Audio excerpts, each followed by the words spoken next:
season? Prepare for thrills, chills, and everything in between. It's Vamptober on KLRN Radio. All October long, your favorite KLRN shows are taking a walk on the dark side. Dive into bone-chilling stories, uncover creepy science, and explore the paranormal with our special vampire-themed episodes. Don't miss a moment of the fright-filled fun. Tune in all month long for Vamptober. Only on KLRN Radio.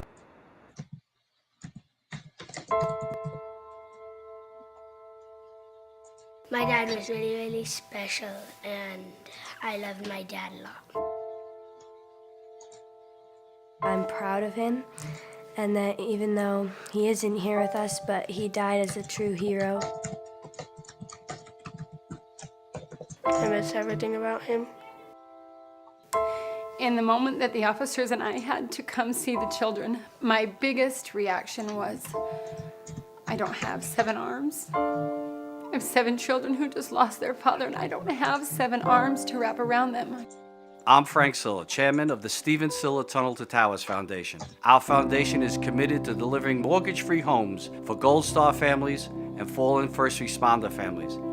To not have to worry financially is a huge peace of mind. The thought of, what in the world will I possibly do to pay the bills? How will I possibly let the children have a life that feels normal? I don't want them to have to quit their piano lessons or their basketball. I don't want them to feel that we have to move into a little apartment and struggle financially in addition to the emotional weight. There are over 1,000 families that need our help. Tunnel to Towers is honoring those heroes that risk their lives by providing them with mortgage-free homes. Those who serve us and then lay down their lives protecting our freedoms and our safety, the least we can do is $11 a month to give them that peace of always knowing there's a home, there's that sanctuary when life feels like it's been tipped upside down, because it has, when you lose a parent in the line of duty, to know you can go home, you can be safe, there's no risk of losing your home. That's a peace of mind that I can't believe you can get for $11 a month. I'd like to ask you to contribute $11 a month to support their efforts. Please donate $11 a month by calling 1-844-BRAVEST or visit tunneltotowers.org. Hi, everyone. This is JJ, the co-founder of Good Pods. If you haven't heard of it yet, Good Pods is like Goodreads or Instagram, but for podcasts. It's new, it's social, it's different, and it's growing really fast. There are more than 2 million podcasts, and we know that it is impossible to figure out what to listen to. On Good Pods, you follow your friends and podcasters to see what they like. That is the #1 way to discover new shows and episodes. You can find Good Pods on the web or download the app. Happy listening. The following program contains coarse language and adult themes. Listener discretion is advised.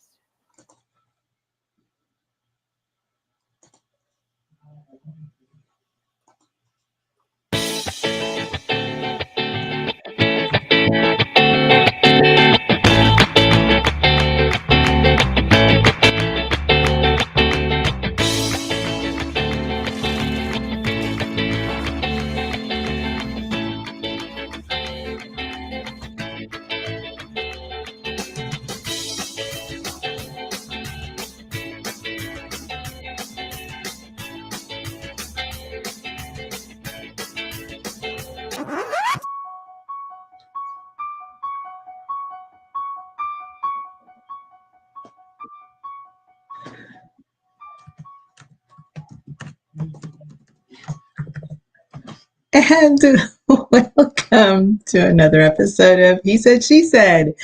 Tonight we're going to be talking about our favorite fun Halloween hijinks, I guess. And with me is our usual co-host, our awesome Rowdy Rick. How are you doing this evening? I am doing all right. Sorry, I just confused myself for a second because for about a brief second, it looked like there was more than one overlay on the screen. And I was like, I'm really, I didn't think I could do that. So yeah, that's why there was a pause there. So I was like trying to get everything set up to look right, and I was like, something didn't work. All right. So anyway, now I've got it right. Yeah, no, I'm all right. It's been a busy week. I've got a lot. I thought I had a lot of irons in the fire before Monday, and then this week happened, and now I'm like trying to work on like 14 other new deals. Yes.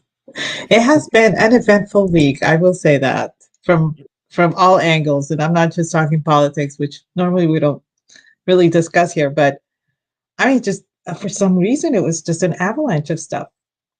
It was just it's been nuts. But I mean, yeah, and we don't normally talk politics here, but we do have to take a second to just, to eulogize the not so illustrious career of somebody who was trying to run for president, who I don't think is going to make it, but I could still be wrong because she just has not had a good week at all. Just not at all. No, she has not. I'm at the point that now I think she's just trying to sabotage herself. Well, There's no other reason. If she is, she might as well be the one joining. She might as well be joining in with everybody else because Biden's been trying to sabotage her. Hell, now I guess apparently some lip reader expert was watching a conversation between Barack and Biden, and he's like, "I told you she wasn't as strong as me." Yeah, and what I found funny was that, and I know we're not supposed to even be talking about this, but somebody tried saying, "Oh, it's some right-wing person that doesn't know anything about lip reading, is just making this up as they go along." And I'm like, dude, this guy is a forensic lip reader. He was born deaf. It's what he does. He's used all over UK for his expertise. So yeah, it has been a week. And I say that even leaving outside the politics, for me, it has been the drama just follows me. I don't understand. Yeah, I mean, well, you have had an interesting week. So. Yeah, it has been. Just dealing with. Oh my gosh, yeah, I'm Puerto Rican. I have 3 other sisters, and of course, the drama follows us like anything. When I retweeted Calvin's thing today, it's like me looking at from the kitchen table when my mom turns to my sister and asks what is that supposed to mean. That happens like on the regular. I'm not even joking. Okay, and we all stop and we all look like, what's gonna happen now? like it's hilarious. We all laugh about it, but except for the one that my mom sets her sights on. But yeah, it's funny. So pretty much that was happening for me most of the week. And thankfully things have settled down, and everybody's like, okay, everything's fine. And it's Friday. So yay. And it's Friday in October. Double yay. Yeah, I mean, so this is something that didn't occur to me until the other day, right? Because I was like, I do a daily show now, so I actually found like the cool like finally Friday stuff, and I run it now during the afternoon show, and I'm like, I love this. I mean, yeah, it takes away from the showtime because I run the whole thing because I like it, but it's fun. Yeah, somebody's put together a remix of George Strait's "It's Finally Friday," and it's got all the other songs that have kind of touched on that mixed in with all the usual sound effects and everything else. And I think my favorite part of the whole thing is there's some Betty Boop sounding woman that's like, "I'm completely naked. Is that a problem?" And somebody that sounds like Fred Flintstone is like, "Well, not at all." Nice. I was like, oh, I just noticed that was in there. I'm gonna have to go look for that. I'll send you the link in a minute. I have it saved. Awesome. So I guess you guys are wrapping up. It's the we just had the Ides of October, so getting ready for Halloween in your neck of the woods, because you have lots of little kiddos and everything. Me, I live so remote that nobody even knows to come to my house. So any candy that I no longer have the excuse of buying candy and then just taking out the ones I want and saving the rest for kids. Oh no, I'm buying this for all the kids. No, I don't have that excuse anymore. So if I buy a giant bag of candy, everyone knows it's for me. So I've had to sneak it. Even the ladies at the cashiers over at the grocery store, they know. I was buying a big bag of candy, and they asked me, "Oh, are you going to the trunk or treat?" And thankfully for me, yes, I am going to the trunk or treat, but I had already bought the bags for the trunk or treat. This one was for me. But I just said, yes, yes, I am. So I just let it slide. Nice. I have a giant sweet tooth. I mean, if that's Well, I can't help it. there's nothing wrong with that, though. I mean, I have a sweet tooth. I mean, I'm to the point where I would eat lug nuts covered in chocolate. I mean, I just don't care. Dude, there's just something about chocolate. I'm not even gonna lie. So I have discovered though that because I'm a big fan of dark chocolate. I have discovered though that there is chocolate that is too dark because I'd never tried it before, and like I don't remember who it was. It was either Dove or somebody had something that they called an extreme dark chocolate bar, and it was like 97% pure. I was like, ooh, I gotta try it.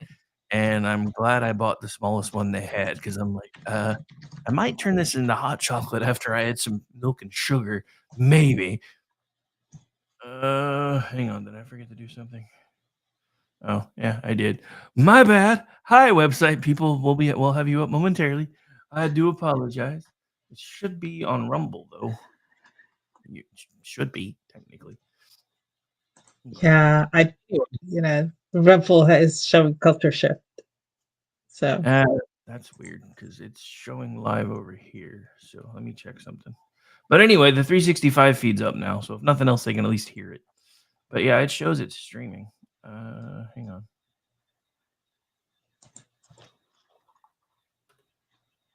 But yeah, sometimes that hiccups, so it may take a minute. But anyway, everything's showing it should be active now. So if nothing else, just drop them the link in the chat room and tell them to come hang out with the cool kids on X. it's for some reason it doesn't work for MD, so he stays over at the KLRN site. So that's why he goes through Rumble instead.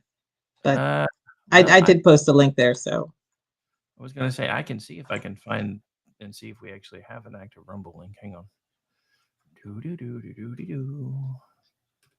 It's supposed to update on the site, I thought, but I know sometimes Jeff has to kick it, so that may be why it's not doing it.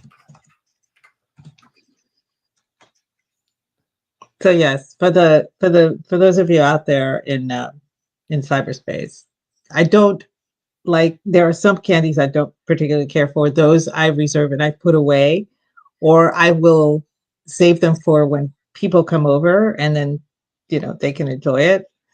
And no, and usually it's good candy like Babe Ruth, Payday, stuff. If it has too many nuts of some sort, I'm not a big fan. So those get, and I cannot eat peanut butter. So anything with peanut butter, I put to the side. But other than that, I'm usually good about it. I don't sit down and eat 10 or 15 pieces at a time, as much as I would like that. It's one piece per day. I ration myself. Yeah, you're better than me. I can't have that. I can't have that kind of stuff around me. I have tried. Okay. Yeah.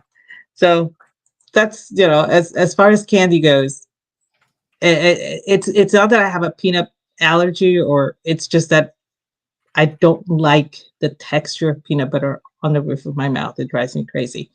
So and I mean that in a literal sense. I've actually had screaming fits because of it. So I tend to avoid peanut butter. I can cook with it. I can bake with it. It's awesome, but the actual texture of peanut butter, I cannot do. I even tried it on the hamburger because Orty told me I had to try it on a hamburger, and I could not do it. So I have to figure out what to do. What I might do is put the peanut butter in the ground beef before forming the patties and see how that goes. But I'll let you know. Anyway. I know. Now we're discussing Aggie's weird food habits because I know. I didn't say that I would. I'm an exceptional human being. I have my quirks, and that's one of them. I can't help it. Good thing Zelda's not around here right now. She'd be yelling at you over your talking bad about peanut butter. Apparently, I'm not even kidding. I've been yelled at because I would not eat a peanut butter sandwich. I've been yelled at because and the weird thing was, I tried explaining to the person that was offering me the peanut butter sandwich that I could not eat it. And this was a camp counselor. That's what we were having for lunch. And I was like, I can't eat that. And she was like, yes, you can, and you will. And I looked at her and I says, no, I can't, and I won't. And she's like, fine, I'm going to go check. And she goes and she says, your medical record says nothing about an allergy. I was like, I'm not allergic to it. It's just, I cannot eat it. And I refused to eat it. And I starved for a day and a half because she would not let me have supper either. And then lunchtime came around again and it was peanut butter and jelly sandwiches. And I refused. So I didn't have lunch until they served sloppy joes that night. All right. So Orty has a question. Uh-huh. It's on the screen. I can't, it like I said, it's the texture of the peanut butter when it hits the roof of my mouth. When it sticks there, it literally drives me crazy. I cannot. I've been diagnosed with that phobia to a degree, so I can't. So I'm thinking that if I add the peanut butter to the ground beef before forming it into patties and going from there, because there's a lot of fat content in the peanut butter, it might actually work for me. Or I might make a peanut sauce using peanut butter and do that instead. But peanut butter itself, I cannot do. I'm sorry, Orty. I know I just broke your heart a little bit. A little bit. He was yelling at me for a year and a half until I finally tried one. And then when I finally told him I tried it and I liked it, all I got for 6 months after that was, see, I told you so. Really? Oh man, that is pretty funny. Surprised that I liked it. And the funny thing is, I didn't really want to try it. And the only reason I did was because I was already getting dinner for the kids from Sonic and they had one. And I was like, you know what? I'm going to go ahead and try it. And then I was afraid I was going to hate it. So I because they had like $2 cheeseburgers too. So I got one of those just in case I hated it. And then I had to eat the other one after I finished the peanut butter burger. And then I found out I actually preferred the peanut butter one. Now I make my own and I use, Orty's probably going to yell at me for this, but I actually prefer mine with crunchy peanut butter and jalapeno. That's good stuff. Orty's just going to come at us. I just know it. I am really sorry, Orty. I know, but I'm trying. I want to get that flavor profile, and I'm trying to work it. Okay. I will admit, though, because I made one the other day, and I did not include the bacon. Bacon's kind of a must. It wasn't as good without the bacon. I don't know why, but it wasn't as good without the bacon. So, speaking of, not really, but going back to Halloween.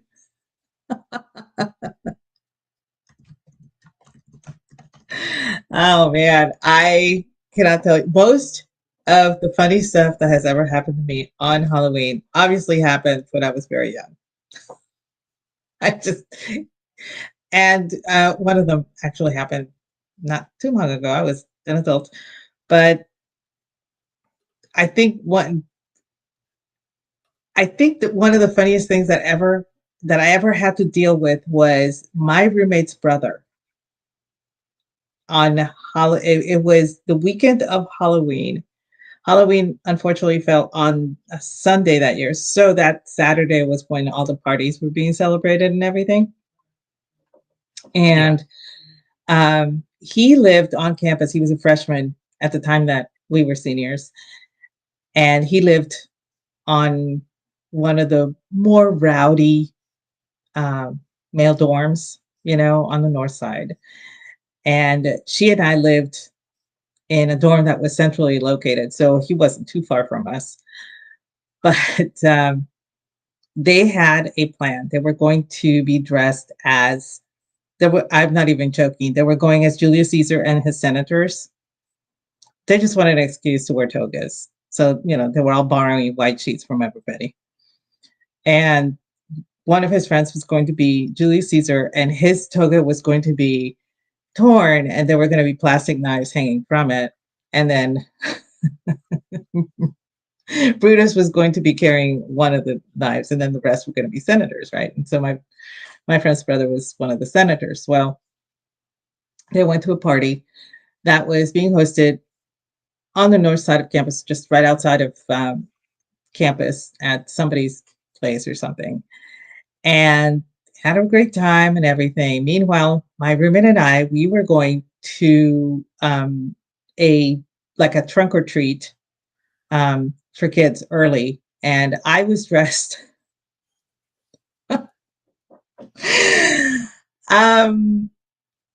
I was dressed like a belly dancer, and my roommate was dressed like an elf. Okay, so we were going to this thing, and we did the whole handing out the candy. We played games with the kids and everything, and that happened on the south side of campus. So at the time, neither of us had a car, so we actually had to walk. And walking from our dorm to the south side of campus, I want to say it was about 2.5 miles.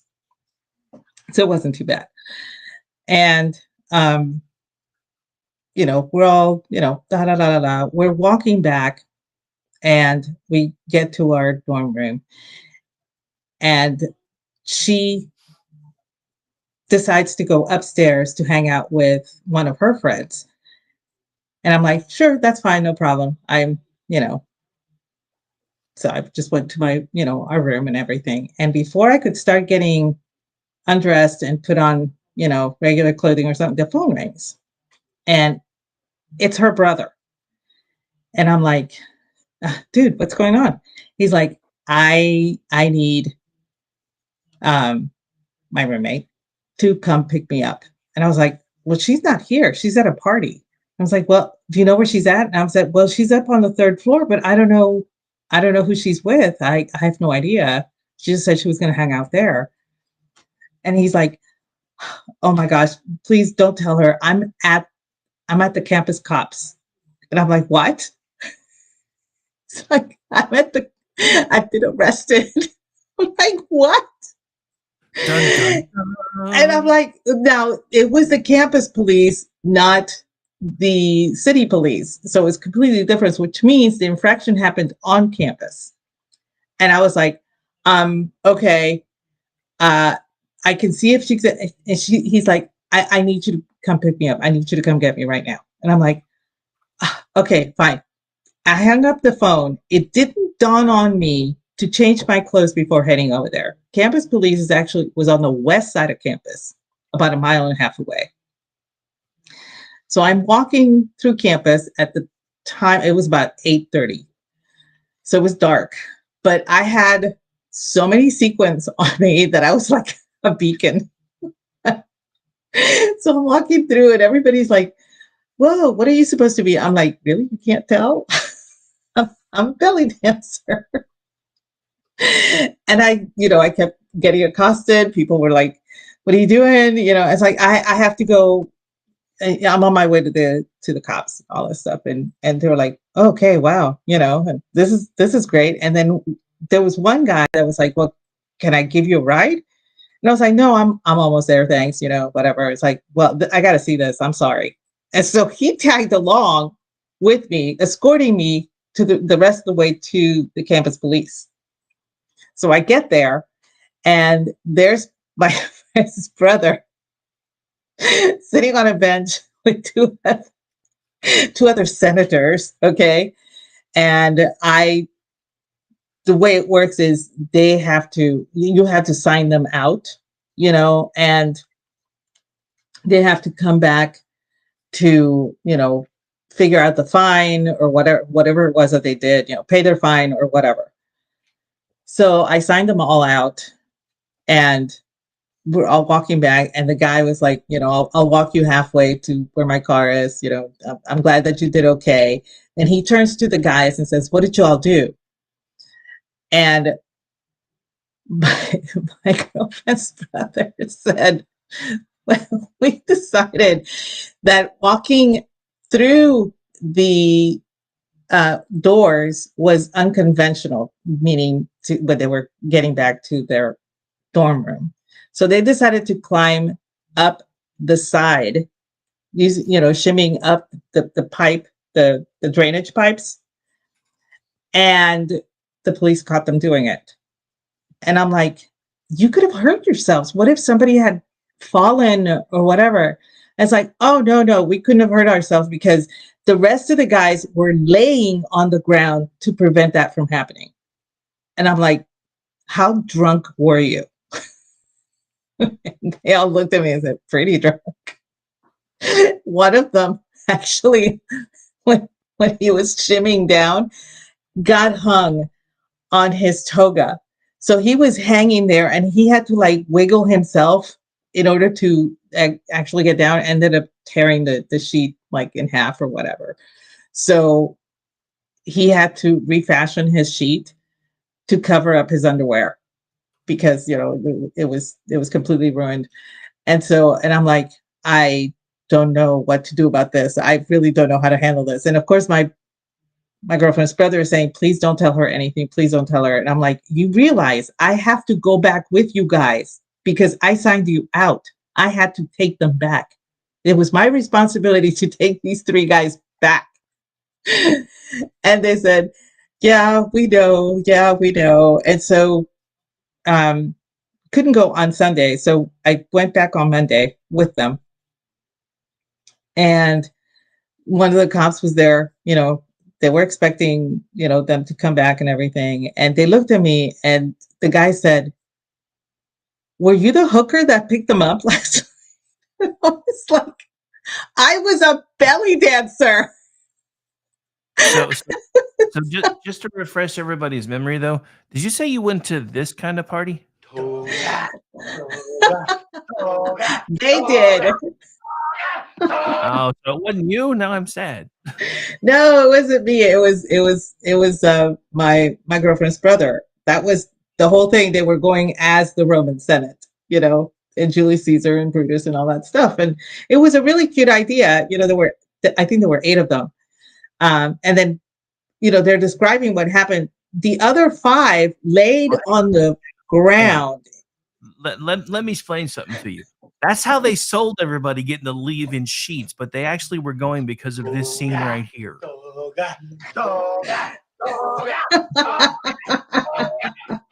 Don't even try to kid her. That we're gonna go to the Roman Senate. No, you were trying to reenact Animal House. Don't even lie. I'm pretty sure that was part of the plan. Knowing them, yes. I mean, this was back in the 80s. What can I tell you? But that was, going back and having one of the cops saying, "Oh, I thought you were, were you the hooker that signed them out?" And I'm like, I was not dressed like a hooker. I mean, I don't understand. But, to give my friend's brother credit, he was like, no, sir, she was a belly dancer and we are deeply sorry. We just need to figure out how to pay the fine and all that stuff. And so, they made arrangements to pay the fine. And I think the fine was only like $40 per kid. It wasn't, extravagant or anything. But, back in the 80s, $40 was a lot bigger than it is now. And so, they paid their fines. My friend's brother actually was short, but I had some money with me because I had a babysitting gig that I did on Friday night. So I had enough money in.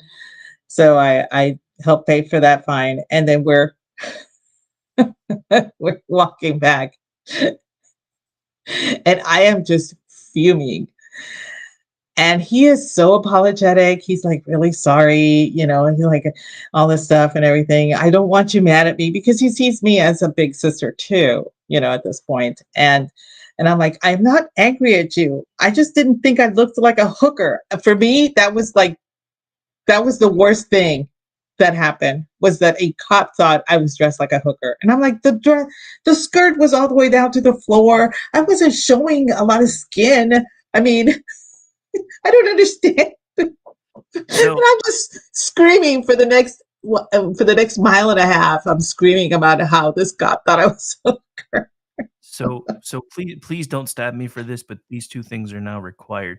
One, this goes out to all the chat picturing Aggie dressed as a hooker. Oh. And since we've been talking togas and Animal House, got to go here too. Of course. Don't know much about geography. Don't know much trigonometry. All right. Had to be done. I would say I'm sorry, but it would be a lie. So, I think that was the most bizarre thing that ever happened to me due to Halloween. I had to go across the entirety of campus to go get my friend's brother from the police department dressed as a belly dancer. Simply because they decided to shimmy up the drain pipe, thinking that I have no idea why they tried doing that, but they must have been really drunk. So M just tried to kill me. I'm taking a drink. Luckily, I was muted right as he typed that.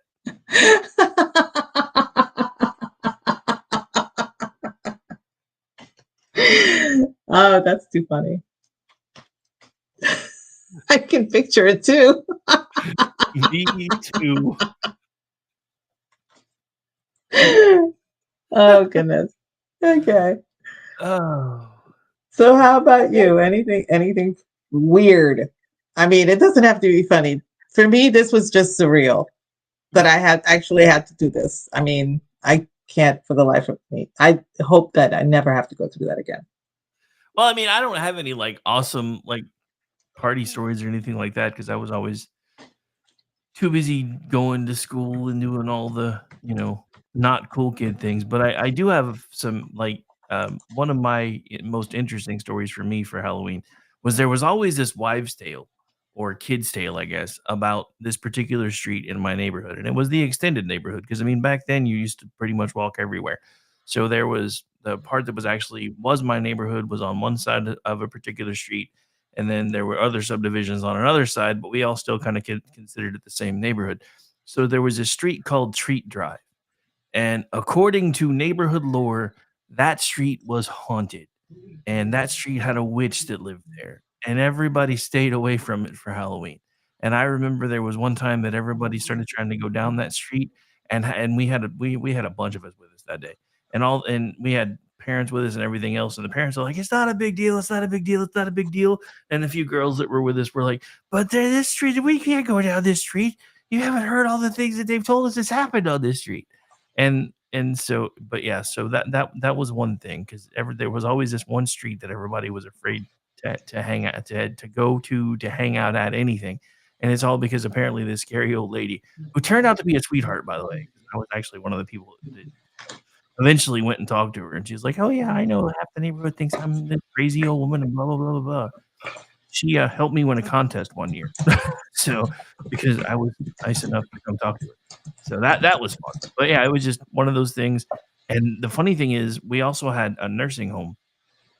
Not exactly because so how my neighborhood was set up. There was all the stuff on the one side, which was more on the west side of the road. That's the part of the neighborhood that I was in. And then there was a busy street. Let's see, if that was west, that would put that south of my division. But there was also an empty field with a giant ditch and everything in there. So that's where we did all the firecracker wars and jumped our bikes and all the crazy stuff. But there was also an old folks home. It was in front of that, from our perspective, in front of the field, but it was actually behind it because, of course, it faced the busy street. And so for the longest time, everybody tried to convince every single new kid that it was an insane asylum and that there were werewolves and shit. No. It's like, no, we don't go over there. Why not? It's a crazy house. There. No way. Dude, that's awful. I'm laughing my ass off because of it. Yeah, but that's just the way things were back then. Half of the fun was seeing how much you could scare your friends. Or, I mean, and then the other half of the equation is, and I think, I know we don't normally talk politics on here, but I think Tim Walz is still stuck in this version, is how much bullshit can I tell my friends that they're going to believe? That's true. I was the unfortunate recipient of things like that when I was growing up because I'm pretty gullible. Let's face it. I'm very gullible. I'm still naive. I'm 57. I'm still naive. It's pathetic. But I mean, my sister tricked me into eating stuff that I had no business eating. She would make mud pies and tell me I should eat them because they were full of minerals and iron. She wasn't lying. Notice, she did not lie, but that's how she tricked me. And she's younger. But this is the one that, was having all this is the one that has the drama with mom that we're like, oh, mom just said that. Let's go look what's going on. But yeah, I would have believed you had you told me that. I would have totally believed it. Well, yeah, I can see you believing it. And you'd go home and tell your dad what we told you, and he'd be like, "Oh, poor sweet Aggie." Oh yeah, and he would just look at me and it's like, well, if you choose to believe that, the problem is with you, and then you just leave it alone. Oh, that's funny. No, I don't think I ever. I think there was one house in town when I was growing up in Puerto Rico that we all the kids stayed away from. And come Halloween, it was really weird because, my mom would dress us up in those little ridiculous, Batman or Batgirl and, whatever, with those plastic masks that you would find at the pharmacy or whatever. Those cheap little costumes. And she would take us, mom and dad would take us trick-or-treating where my grandmother lived in town because we lived really far out of town. And there was one house that they always told us, no, you can't go in there. You cannot disturb those people. Leave them alone. Well, it came from our parents. So it wasn't like somebody our age was telling us, crazy people live there, or there's a vampire, or, whatever. Our parents were literally telling us, no, you cannot go to that house. You cannot. I don't want you near that house. I don't want you going up the steps or all that stuff. And I never knew what was going on. I always thought, well, something creepy must be in there. It must be something horrible, and I started thinking of all of the bad things that my cousins would tell us to scare us and all that stuff. And no, you know why my parents didn't want us to go in that house? Because the treads on the stairs were really rotted and loose, and you could only go through the back, which meant going around it. You needed to go to the next street over on the hill and then come down that way. So it was very inconvenient. There wasn't no crazy person living in there. They were just telling us, no, you can't go in that house in that, from the front of the street. But all the time it was like, oh, something creepy must be in there. Oh my gosh, and then one day you see this old woman coming out, and my sister and I screamed and ran down the street. Poor lady was on her way to church, and she had a mantilla on, right? And it just looked like it looked like she was a ghost because she had that on her head. So we were just running and screaming, and my parents are like, "What's wrong with you?" But that's as bad as it got as far as that goes. Like, you don't understand. Yeah. Well, if your parents are just telling you, no, you can't go into that house. Don't go in that house. Don't go don't enter through there. I mean, that's all they said. They didn't explain why. Now, perhaps it's because at the time I was maybe 7 years old and my sister was 5 turning 6. And to him, it was like, I'm not explaining physics to you, that kind of thing. To my dad. Could have been. Anyway.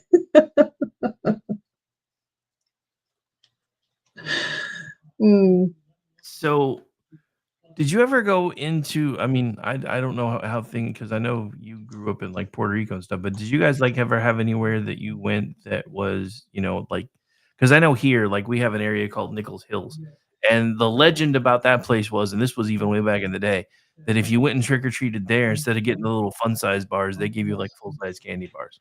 So one year I made the trip to test the theory and found out it was wrong, and I was like, either I've missed it or everybody's been lying to me all these years, and I don't know which one offends me more. No, I was the cool lady on the block. I give out full size candy bars for trick or treaters. Now I have a bowl of smaller candies, the fun size, but that's for the trick or treaters that are above the age of 12. If you're under the age of 12, you're getting a full size bar, and and it worked for a long time until a pair of trick-or-treaters came that were obviously 16, 17 years old. And all they had was a mask and they came with a pillowcase, right? And they made to get the big candies. And I was like, no, you get from this bowl. And they were like, but that's smaller for smaller kids. We're bigger, so we need the bigger ones. And I looked at them and I said, that logic does not work here. And after that, they got upset, about the whole thing. And I'm like, if you're going to be upset, then you don't get candy. And that's when they noticed that I was wearing my snake around my neck, and they freaked out and took off. So that worked. That worked out. But I always give the little kids will get full size candy bars. The older kids who don't put any effort into a costume will just get a fun size. That reminds me of a commercial that I've seen going around this year, and it's one of the few that I've actually paid attention to. And there's a lady, sitting there, she's handing out candy, and it's like Reese's and Reese's peanut butter cups and Kit Kat. And so this girl walks up in a costume that's one half Reese's peanut butter cup and the other half Kit Kat packaging. And she's like, oh, cool costume. You deserve both. And the kids that are standing next to her are just like, you bitch. I remember that one. That was a good commercial. They don't really make commercials like that anymore. Those are the ones that stand out to me because everything now is just weird. And I was like, yeah. But I had one of my favorite Halloweens where I was just at home dealing out the candy because we had done the trick or treat and had dressed up the day before, and then that night I was just home, just dressed regularly. I wasn't dressed up or anything. My friend Irath, he's on Twitter. He came over and he was visiting. At the time, he was living in Boulder. And he came down to visit because he wanted to do Halloween. He lives for horror movies and he really wanted to do Halloween. I said, sure, come stay with us and everything. And so he became my prop outside. He was dressed as the Grim Reaper, and Irath is a very tall guy. He's very broad-shouldered, very big guy. So here's this thing like 6 feet 2 inches, 6 feet 4 inches, right? And he's very still. And people think that it's just a prop. They think it's just like the skeletons that you buy at Home Depot or whatever. So he didn't do it to the little kids. Okay, the little kids would come and he would stay real still, and I would disperse with the candy and everything. But when the older kids would come, he would be like real still. And then after I gave the candy to the last one, he would move and say hi and they would scream and go running. I mean, some of them were like, holy crap. Like, I thought that was a prop. That was one of the funniest things and it was unplanned. He was just standing out there, just wanting to scare people. And I was like, okay, knock yourself out. But it was very effective. It was better than having a skeleton in your front yard. I will say that.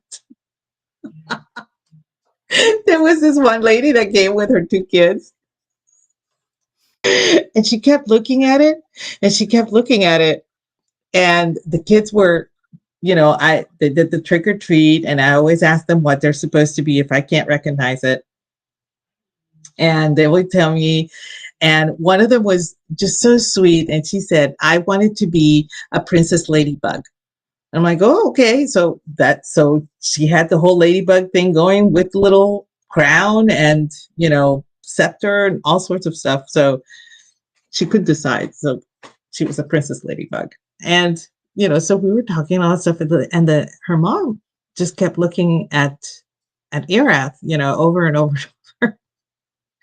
And she finally, before she leaves, is like, where did you get that prop? It is so awesome.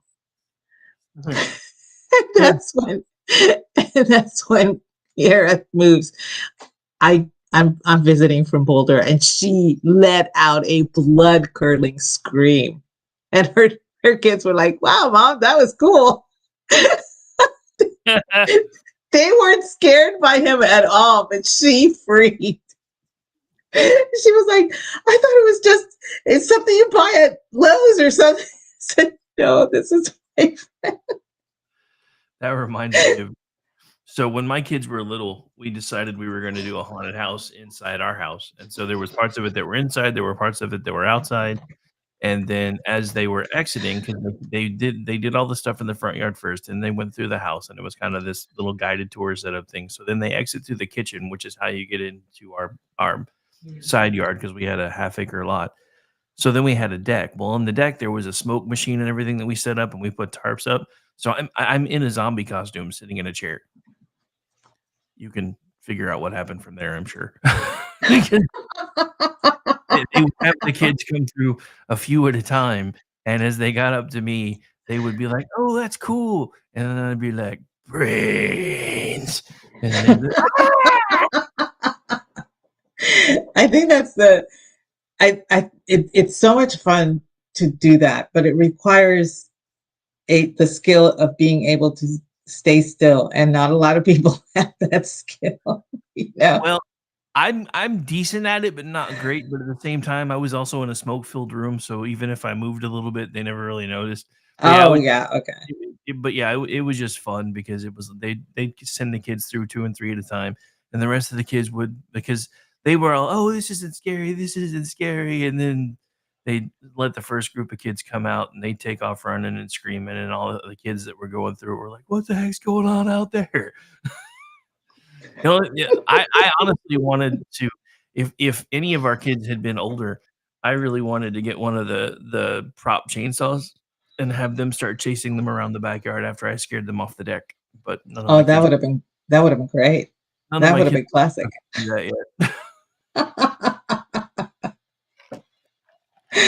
I think I think the one that scared the most people was when I put my snake in the bowl with all the candy. It was she's very tame. Okay. She's extremely tame. I know it doesn't matter. And there was a sign, there's a snake in the bowl. I mean, I put it out there and everything, but every little kid loved that snake. Every parent was screaming. And I was like, I'm never doing this again. You know what you should have done? You should have found a way to turn a boot into the candy bowl, and then the sign could have read, there's a snake in my boot. I should have. That would have been cool. I should have done that. That would have been cool. No, normally if I'm done dressing up, I will wear her around my neck for trick-or-treaters, because they really think that that's so cool. and she just hangs on my neck, and she puts her, she'll be around my neck, and then she'll go through my hair. She'll go up through my hair and then stick out from the top of my head. So it's a weird illusion, but everybody thinks it's really cool. And she just stares at people. I mean, the snake will literally, if I'm sitting here holding her, she'll get up and look at whatever I'm doing on the computer, and she'll just be staring at it. And I'm like, okay, she's weird. She's reading along. That's what I guess. I don't know. She does the same thing when I'm watching TV. She'll like sit next to me and she'll be like looking at the TV. I don't know. I didn't think snakes did that kind of thing, but whatever she likes. Anyway, but most of the time, I do, as y'all know, I do dress up for Halloween. We do the trunk or treat in town now instead of having trick-or-treaters coming into the house. But every year, I have to dress up. And I think one of my favorite costumes was when I was fairy wine mother, and I had the little bottles of booze for the parents. And let me tell you, I was the most popular house that year. I can imagine. I had the regular size candy bar. I had the fun size candy bar, and then there was a bowl set aside. And if a parent came with the kids, I would offer the parents one to take home. And they thought that was great. And, the following year, I had some on reserve in case I got parents wondering if I still had some. And I did. I had some parents, hey, you still giving out the little bottles of booze? And I was like, I am. And luckily, nobody ever complained, because that's always, you run a risk of people complaining, that kind of thing. But nobody complained about that. They complained when I moved. Why are you leaving us? But that was kind of inspired to have the bowl of the little alcohol nips there for the adults. But obviously they had to look like they were parents and adults. If you were a very young looking parent with a baby or a toddler, I wasn't going to offer it, because I couldn't card anybody. But if you honestly looked like you were old enough to drink, then yeah, you would get it. You would get one. And but everybody thought that costume was so great, because I had the champagne and the glasses hanging from a belt. My wand was a bunch of wine corks at the top. And so was my tiara. My tiara is wine corks with little grapes.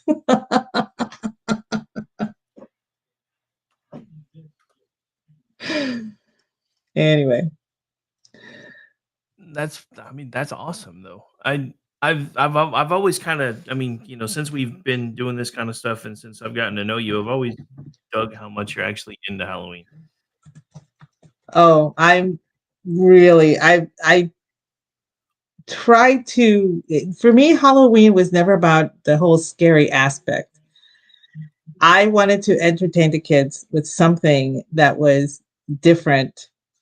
And then it was about entertaining the adults with something they could understand that was above the kids' knowledge, And when I dressed like June Cleaver, none of the kids got the costume.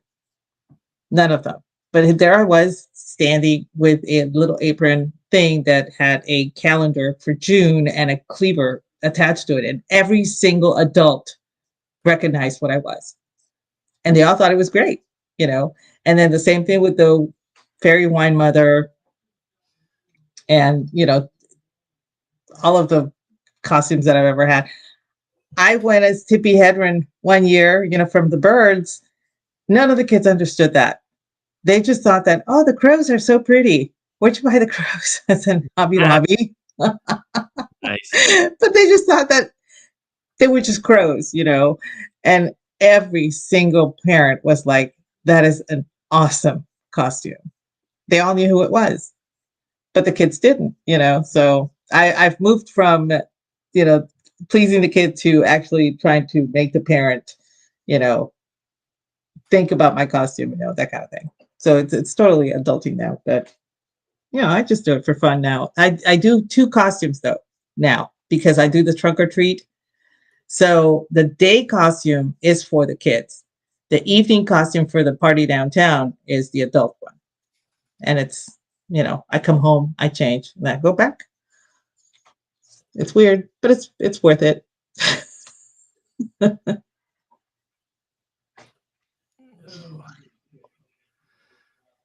Oh, I do remember there was one funny thing that happened with one of the costumes that I did. So one year I went as a spoon. I had silver lame left over from one of the high school productions that I was helping to do the costumes for and all that stuff. And I had silver lame left over, and I took a garbage lid, the metal garbage lids, and I fashioned a harness with it in back of me, and then I made like a sheath that went over it, and I went as a spoon. And my girlfriend went as a dish. The dish ran away with a spoon. Get it? Oh, very nice.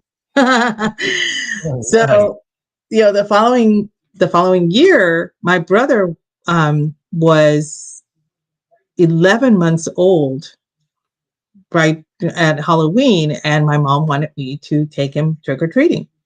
And it was unseasonably cold for the valley. This was 1984. So she was like, I want him to go trick-or-treating, but I can't go because of this. She was actually making some flan for a party that was happening the following day at her best friend's house. And I said, well, I can take him trick-or-treating. Do you have a costume? She's like, oh, I forgot to buy him a costume. And I was like, that's okay. I'll take care of it.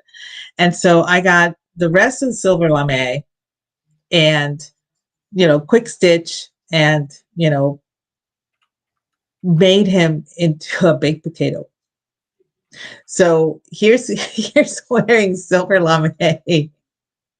And in the middle, I had leftover felt. So there was white felt, green felt, red felt, and yellow felt. So he was a baked potato. And, I'm carrying him, to go trick-or-treating, and he's got his little pumpkin and everything. And every single person was like, is he a baked potato? I said, yes, he's a baked potato. And they were like, how do you come up with this stuff? I'm like, I don't know. I'm broken. I have a question. How long ago was this one though? This was back in 84. Okay, never mind. I was still in high school. Yeah. Well, I was about to say, if this was anything that you came up with recently, you should have been like, no, he's Brian Stelter. Or Stelter. Oh. Data gonna date. But if it was in the 80s, nobody knew who Stetler was yet. So, was he even born? No, he had to have been born. Wait, he's 30. What? 37, 38? He's not even 40. yeah, no, for having no hair, he's pretty young. But So I guess he was born 80s, mid 80s, I guess. Apparently. Holy crap. This was before he was born then. Oh my goodness. But yeah, that was actually one of the funnier costumes I ever put my brother in. And to this day, he is so grateful there were no pictures. Because I mean, I was like, you look so adorable. He's like, why would I be a baked potato? I was like, because I couldn't think of anything else to do with what I had on hand. I just looked at it and I said, it screams like foil, aluminum foil. Silver lame is, very shiny. It does look like aluminum foil. And I said, yeah, that's what we're going with. And I I literally just wrapped it around him and did a quick stitch and then glued the rest of the stuff on it. And then we went. And everybody was like, is he a baked potato? I was like, yes, he's a baked potato. And let me tell you something, he got more candy by being a baked potato than any other kid his age in the neighborhood. Because I had to go home, dump the candy out, and then go back. He was getting a lot of candy for the original outfit that I came up with, and then he's still bitching about. He's 40 and he's still bitching about it. You should. Did you at least do the sister tax on the candy? Come on, you had to do the sister tax on the candy. My sister did that to him. She took him babysitter. She took him trick-or-treating one year when I was in college. And she said, there's a tax. And he's like, what are you talking about? He was like only 4. He's like, what do you mean there's a tax? My sister is like, I have to keep 1/10 of your candy. It's only fair. I took you, so I need to be paid for my work. And my brother was so, God love him, he bought into it. And he's like, okay, you can, what's 1/10? And she was about to take half when my dad walked in. He was livid. But my brother was like, but she helped me, so she should get some candy. And my dad's like, okay, that's fair, but not half. Well, half. What have you done for me, Eddie? Oh wait, my sister did not get along with my brother for a very long time because she had been the baby for 10 years before he came along. So when she had to take him, trick-or-treating, she felt like, I can't believe I'm doing this. She just didn't want to do it or anything. So she was kind of like trying to punish him or something. But he was like, what's 10%? Yeah, that's how I taught my children taxation was theft. Yes. They had to pay the daddy tax. But yeah, speaking of cool costumes, one of the ones that I was most proud of is, and this was actually a cousin of mine helped me do it. It was for my youngest daughter's first Halloween. She went as a Hershey's Kiss. Oh, and everybody loved it. That's adorable. And she still yells at me about it to this day. We were invited to a party. This was in college. And it was 5 of us in our floor. We're going to this party. It was a mixer with another dorm. And, the purpose of mixers is just to get guys and girls together to see if, hit it off or whatever. But we were like, no, let's just go to the party, whatever. And so my college roommate, the one whose brother I rescued, myself, my next door neighbor on the left, and 2 girls from down the hall all decided, that we were going to go. But we were trying to figure out what kind of costumes to get. And I said, I have a plan, but we're going to need 10 white bath towels and red and black felt. And so they were like, okay, where do we get the stuff? And I said, well, the white towels are real easy. They're real cheap. We'll just go to whatever the store was down this, and we can get felt from Ben Franklin. But I'm going to need a ride because I'm not walking 7 miles to go to Ben Franklin to buy felt. So the Saturday before the party, we got all our stuff together, and I came up with the idea of going as a full house. So one was the ace, one was the jack, one was the queen, one was the king, and then the last one was 10, whatever. And that's why, we were gluing all of that on the towels, and then we just clipped the towels with bobby pins on top. because I wasn't going to spend time sewing anything. And we went as, cards, and we were completely covered. I mean, it was a really cool costume. It was easy to move in and whatever. And everybody went insane. They were like, where did you get that idea? And they all pointed to me. It's like it was Aggie's idea. So we won first place. We didn't know that they were going to have a best costume type of thing.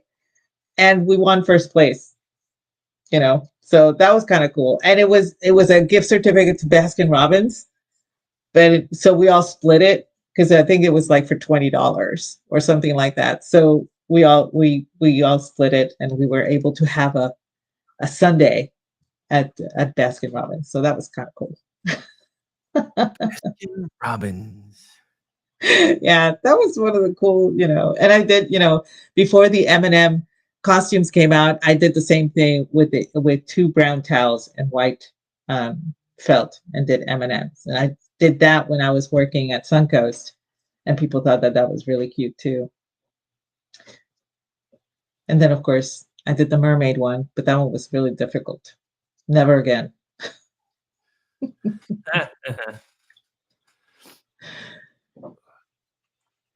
So those were, some of the funnier things that I've experienced, I guess, in my travails during Halloween. Thankfully, nothing really bad has happened during Halloween. But, with the exception of my friend's brother, I don't understand what gets into the guy's head to shimmy up a drain pipe because you're just too cool to use the front door. I got nothing. I mean, was he trying to impress a chick or something? Maybe. I really don't know, but this particular building was 4 stories. Okay, and they were on the 4th floor. But here's the thing: this was the worst part about that whole situation. The drain pipe is on the opposite end of where their rooms were. So not only were they going up the drain pipe, they would then have to be on the roof and walk across the roof and then somehow get into the window from above. And I'm like, did y'all even plan this through? And, to this day, he loves telling that story because there is no rhyme or reason to it. I will never understand men when they try to do something like this. I don't get it. And that's okay. They don't understand women either, so we're even. But does anybody actually understand women? No. Women understand women, and we hate each other. So that's always kind of been my thing, though. I'm like, the people that should understand you the most don't like you. I don't think that way. Al Bundy thinks that way, but I don't. Yeah, so. Whatever. I still think it's funny that in real life, Al Bundy could kick John Wick's ass. I still think that's funny.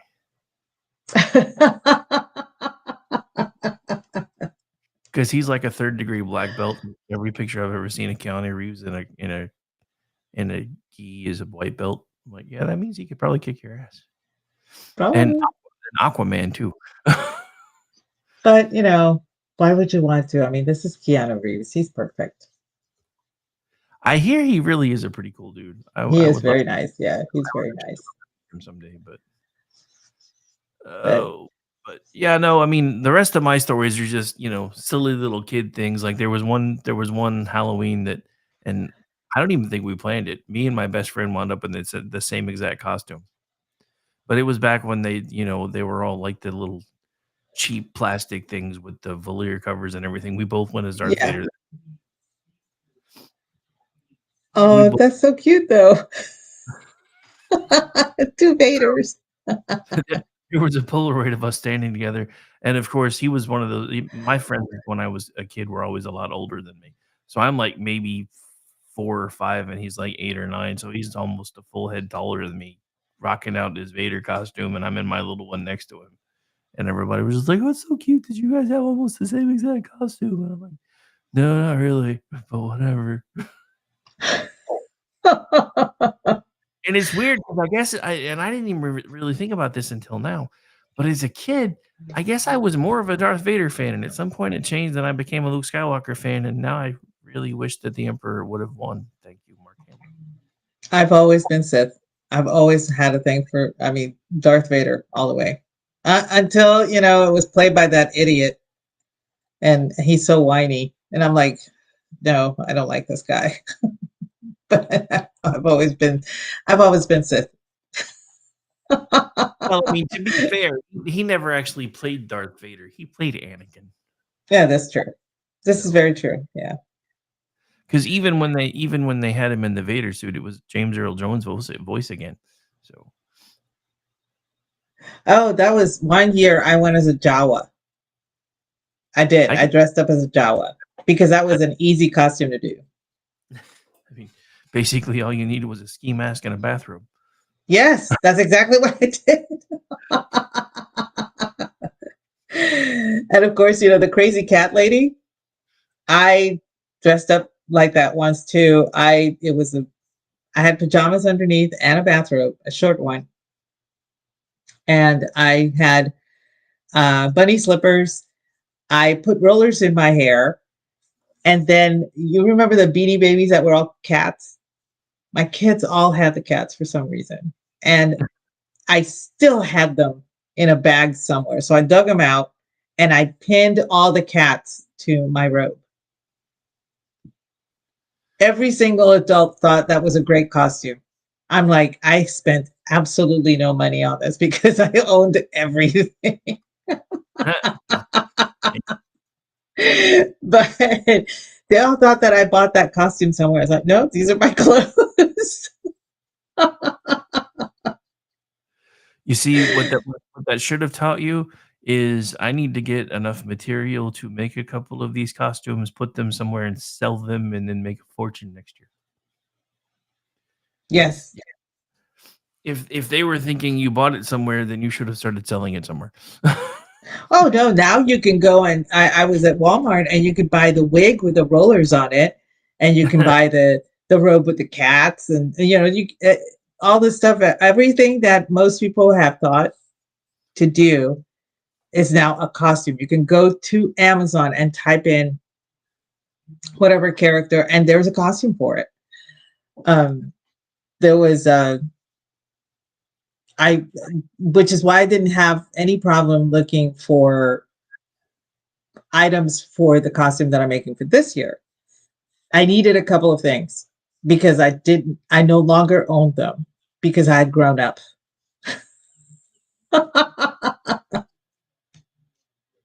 So I had to go dig them out again.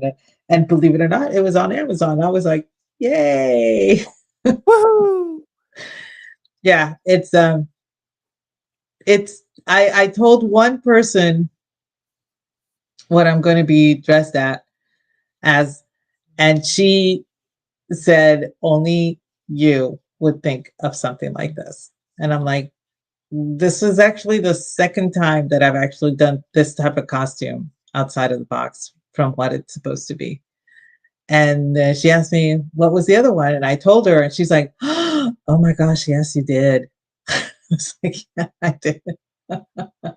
There was a time I was going to do all of the Disney villains, all of them, but with a twist, you know, modernize some of them, steampunk some of them, you know, that kind of thing.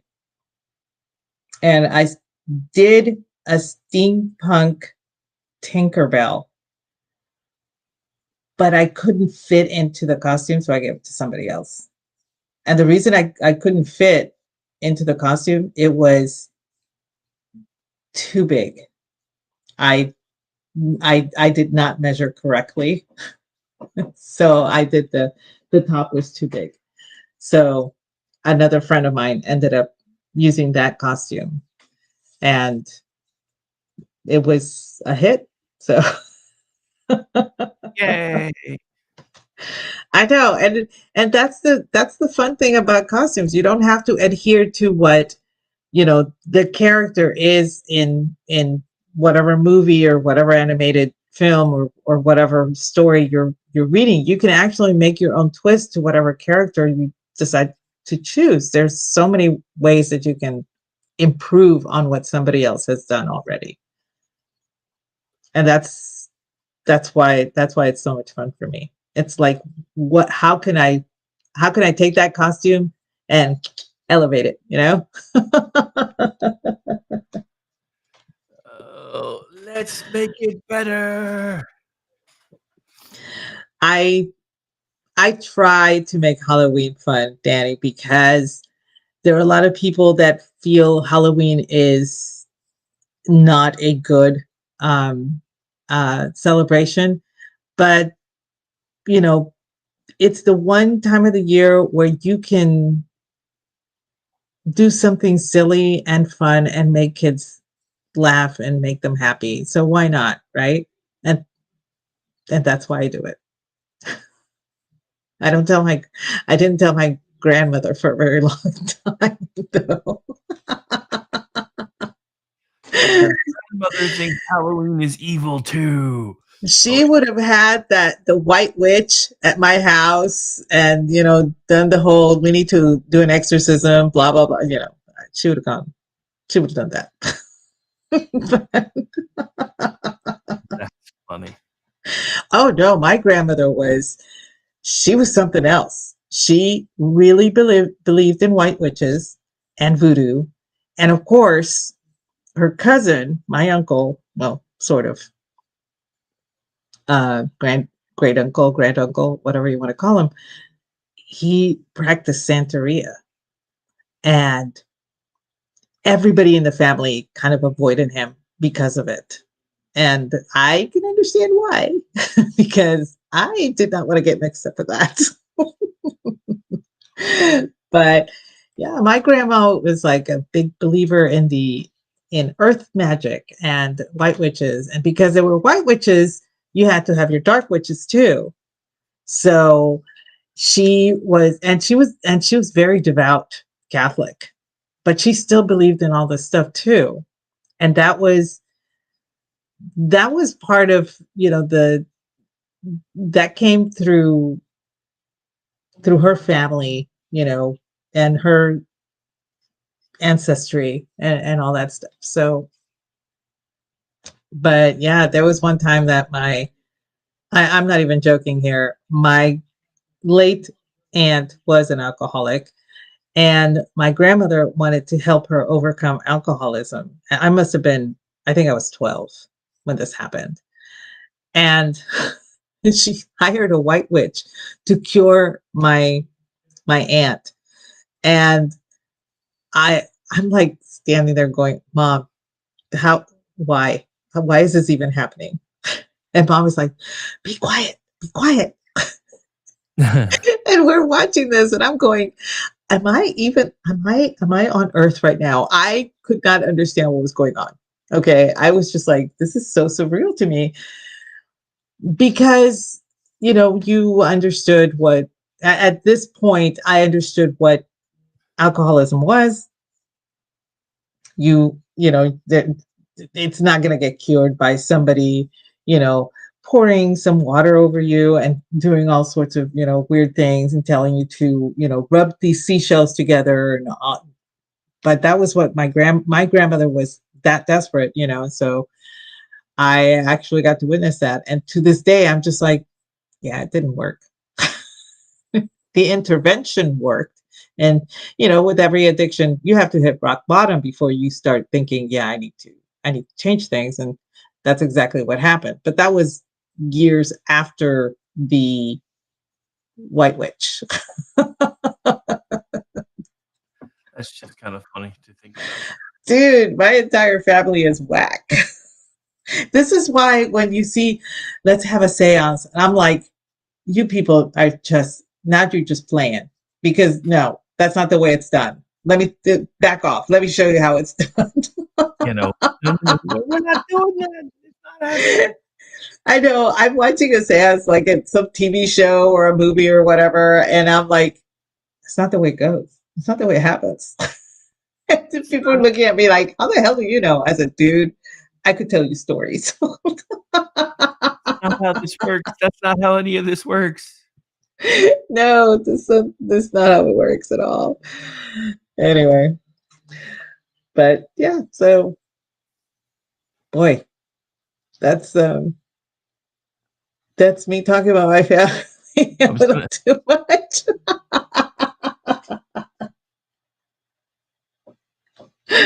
Not that bad. Do it. It's not that bad. Just hopefully your dad, who's not a secret or it's not a secret agent, isn't listening or anything. Oh no. It's fine.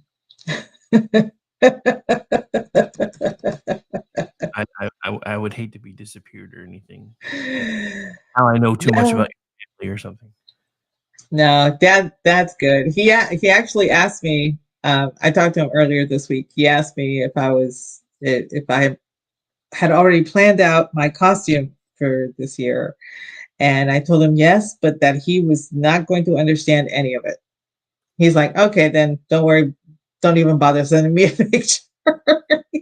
He's not even curious. That actually made me curious. So now I definitely got to see a picture eventually.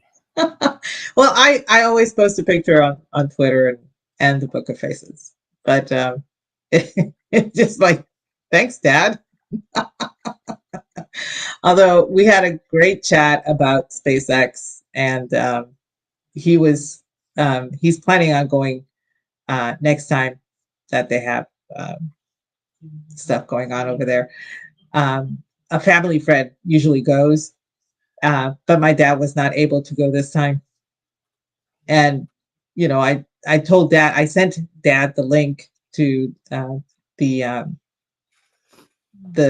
SpaceX thing that just happened, the rocket telemetry recovery. And so he watched it while he was on the phone with me. You know, he pulled it up on his laptop and watched it while he was on the phone with me. And he said, I could not believe my dad said this. My dad does not go, son of a bitch. I was like, Dad. He's like, that is amazing. I mean, because he had only seen it from one angle. He had seen it come in and dock. He had not seen it from the angle where it's coming in and it hovers and then aligns itself and then docks. He did not see that one. That's the one I sent him.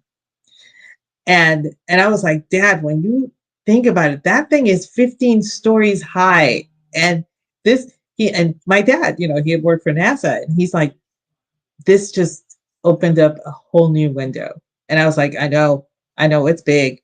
And that's what a lot of people were like, well, why is this such a big deal? And I'm like, y'all have absolutely no idea why this is so big. I had my brother-in-law calling, screaming about this because he was so excited. He's a contractor for NASA, but he is so badly wanting to be a contractor for SpaceX, you know? Yeah. He really wants to do that, you know, to do that. But, you know, we had a good talk, and my dad is not the least bit curious about anything, which is why when I said, yeah, you're not going to understand it, he was like, okay, fine. It's like, he didn't even ask. So I asked him if he was going to dress up. He's like, yes, I'm going to dress up like an old man, which is what he is.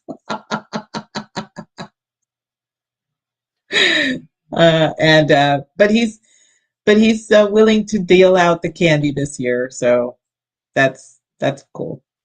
Normally it's my mom who does it, but he said, no, I'll do it. I'll just dress up like an old man. And that's what I'll tell all the kids when they come to the door. Okay.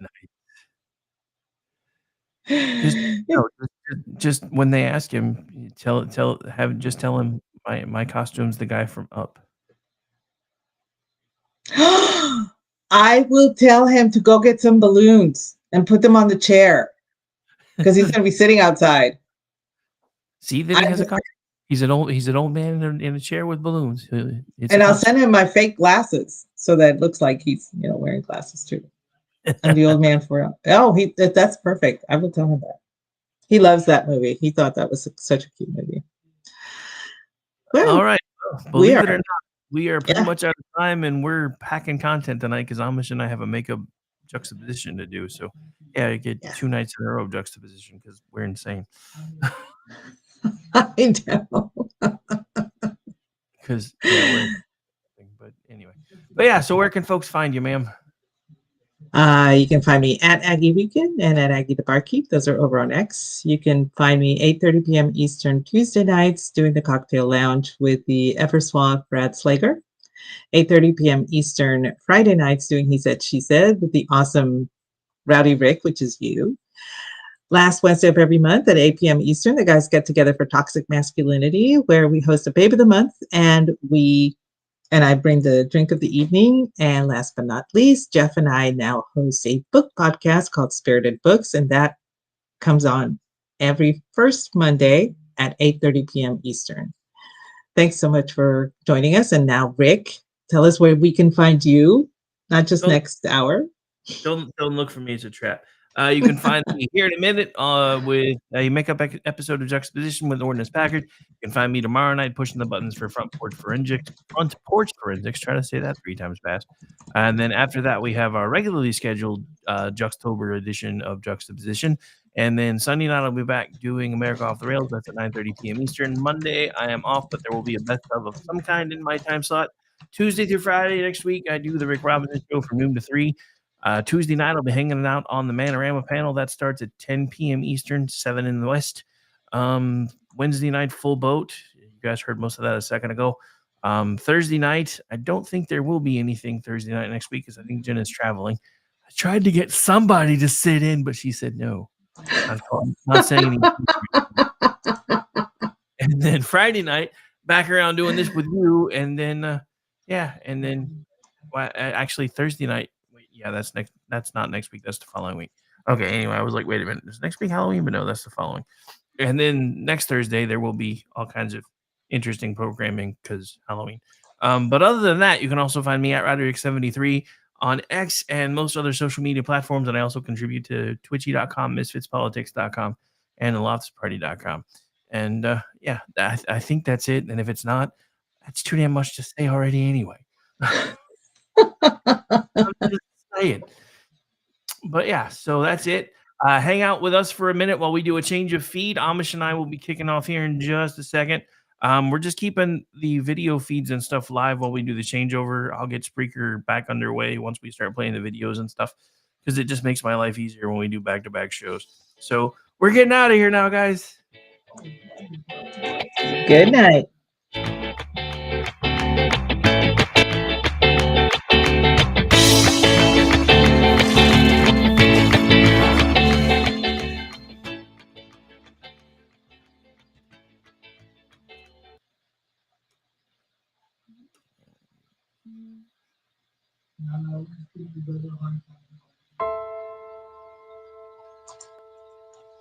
My dad was really, really special, and I loved my dad a lot. I'm proud of him, and that even though he isn't here with us, but he died as a true hero. I miss everything about him. In the moment that the officers and I had to come see the children, my biggest reaction was, I don't have 7 arms. I have 7 children who just lost their father, and I don't have 7 arms to wrap around them. I'm Frank Silla, chairman of the Stephen Silla Tunnel to Towers Foundation. Our foundation is committed to delivering mortgage-free homes for Gold Star families and fallen first responder families. To not have to worry financially is a huge peace of mind. The thought of, what in the world will I possibly do to pay the bills? How will I possibly let the children have a life that feels normal? I don't want them to have to quit their piano lessons or their basketball. I don't want them to feel that we have to move into a little apartment and struggle financially in addition to the emotional weight. There are over 1,000 families that need our help. Tunnel to Towers is honoring those heroes that risk their lives by providing them with mortgage-free homes.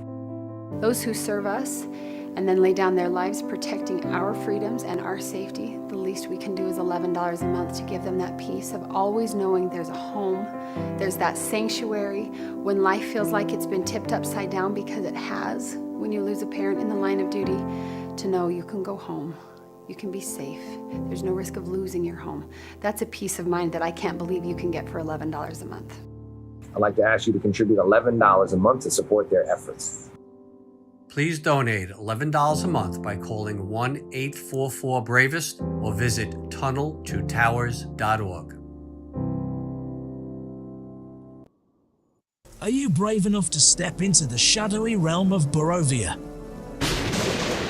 Join us on Ask God North, where we unravel the mysteries of Ravenloft, one chilling tale at a time. From the terror of Strahd to the whispers of the Vistani, we're your guide through the fog. Tune in, if you dare, for a journey where this episode could be your last, or your most thrilling adventure yet. Saturday the 26th at 8 p.m. Eastern. And subscribe to Ask God North, where legends come alive and darkness whispers back. All right, before I start playing everything else, you can hear me right and I can hear you right, yes? I'm guessing that's a no. Okay, so apparently Amish and I are having a technical issue, so we're going to run some commercials and try to figure that out. So hang on just a second. You are listening to... All right, so...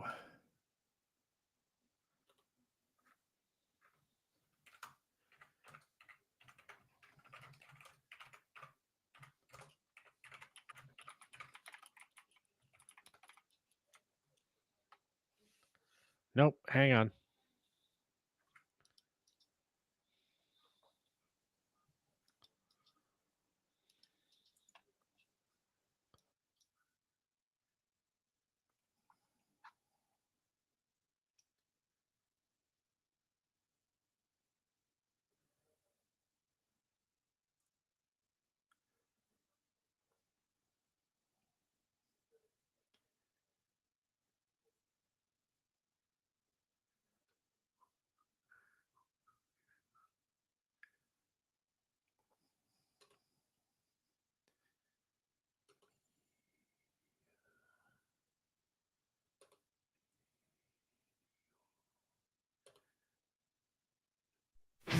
Green man.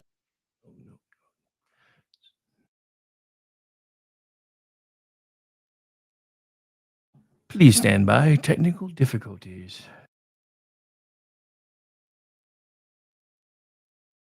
Bro. Tired of paying outrageous prices for Viagra? Well, we have great news for you. Now you can finally get Viagra at huge discounts. Healthy Man allows you to save up to $500 on Viagra. Why pay U.S. pharmacy prices of $15 per pill or more when you can get Viagra for less than $3 a pill? Call today and get 40 Viagra pills for only $99. This can cost as much as $600 at your local. All right, can you hear me now? I can hear you now. Can you hear me? Yes, I can hear you. Okay, good. All right. All is right with the world. All right, bringing stuff back up so we can make the transition. For just $99. Healthy Man is fast, easy, and affordable. Operators are waiting at 1-800-516-7602 to take your call right now. Call 1-800-516-7602. That's 1-800-516-7602. Again, 1-800-516-7602. Attention business owners and... Hi, everyone. This is JJ, the co-founder of Good Pods. If you haven't heard of it yet, Good Pods is like Goodreads or Instagram, but for podcasts. It's new, it's social, it's different, and it's growing really fast. There are more than 2 million podcasts, and we know that it is impossible to figure out what to listen to. On Good Pods, you follow your friends and podcasters to see what they like. That is the #1 way to discover new shows and episodes. You can find Good Pods on the web or download the app. Happy listening. The following program contains coarse language and adult themes. Listener discretion is advised. Green man in the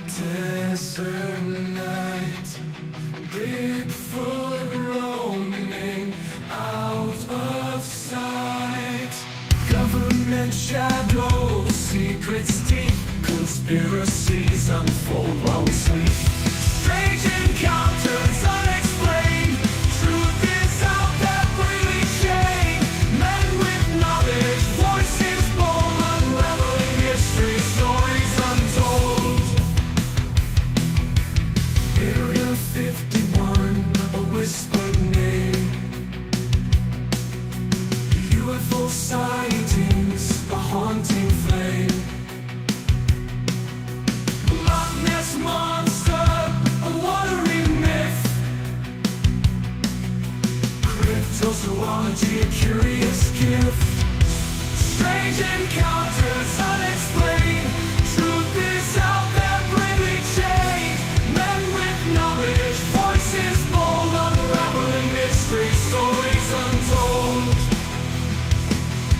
Skeptics doubt, believers yearn for answers hidden yet to learn. In the twilight zone where logic ends, the search continues with our hands. Strange encounters unexplained. Truth is out there, bravely chained. Men with knowledge, voices bold, unraveling mystery, stories untold. Truth is out there.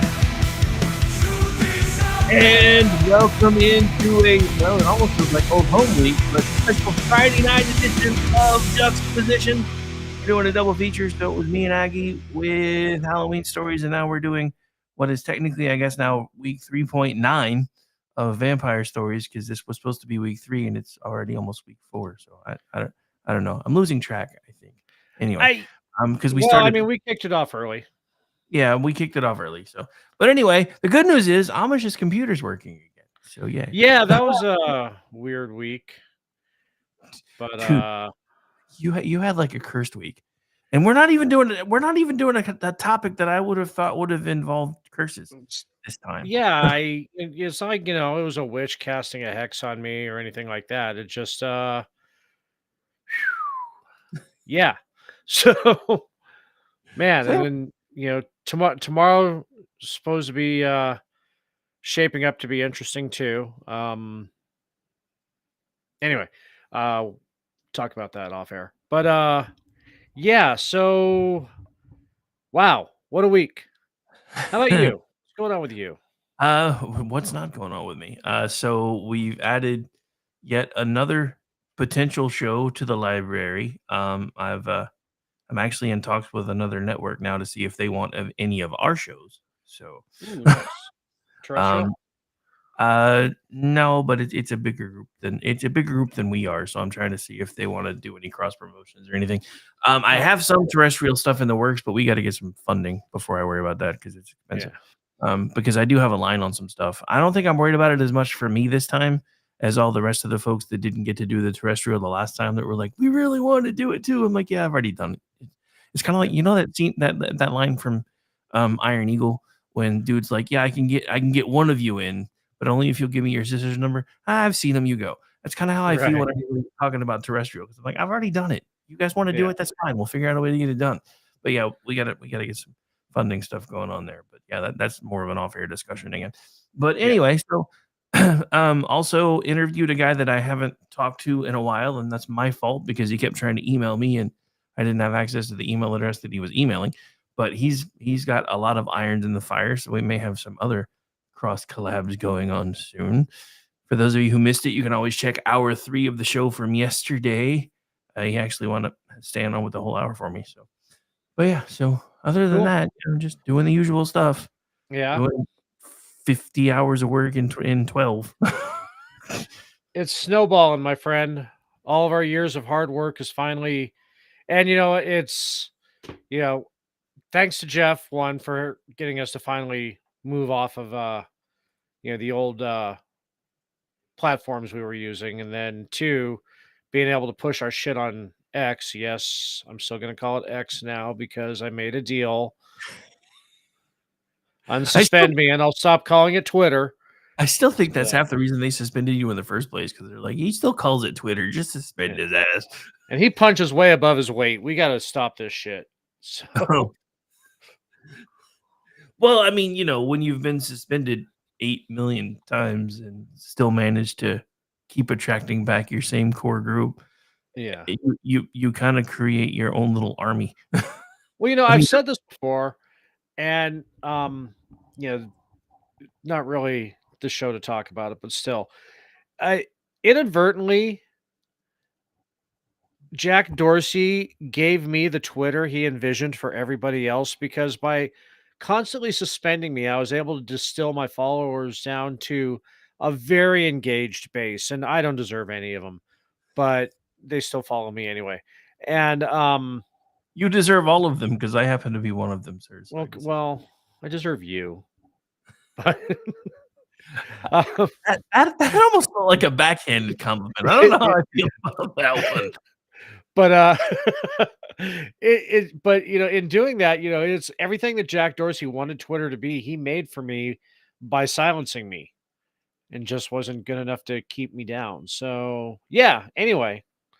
Well, not that this is the show to talk about it, and you can always catch up in the workroom. But I have an experiment that may allow you to repeat this in a way that is more easily monetized. So just catch up in the green room when you can. Yeah, I'll catch up in the green room, and because I just got my computer working this afternoon. I'm still having some audio difficulties, but I'm here, damn it. And I've got a lot of DMs to catch up on too. So, but yeah, so here we are, Vampire Month. Yep, it is Vamptober. Vamptober. I got to get. I was speaking of my account too. I got to get back on my 31 days of Oingo Boingo. Just with everything going on, I let it slip, and I'm gonna have like 15 days. I got to catch up on tomorrow or some shit. Nice. Yeah.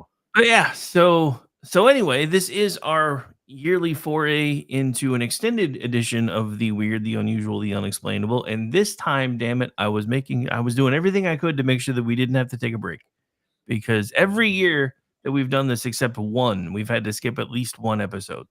And usually once we wind up skipping the one, it gets even harder to keep doing the other ones. So yeah.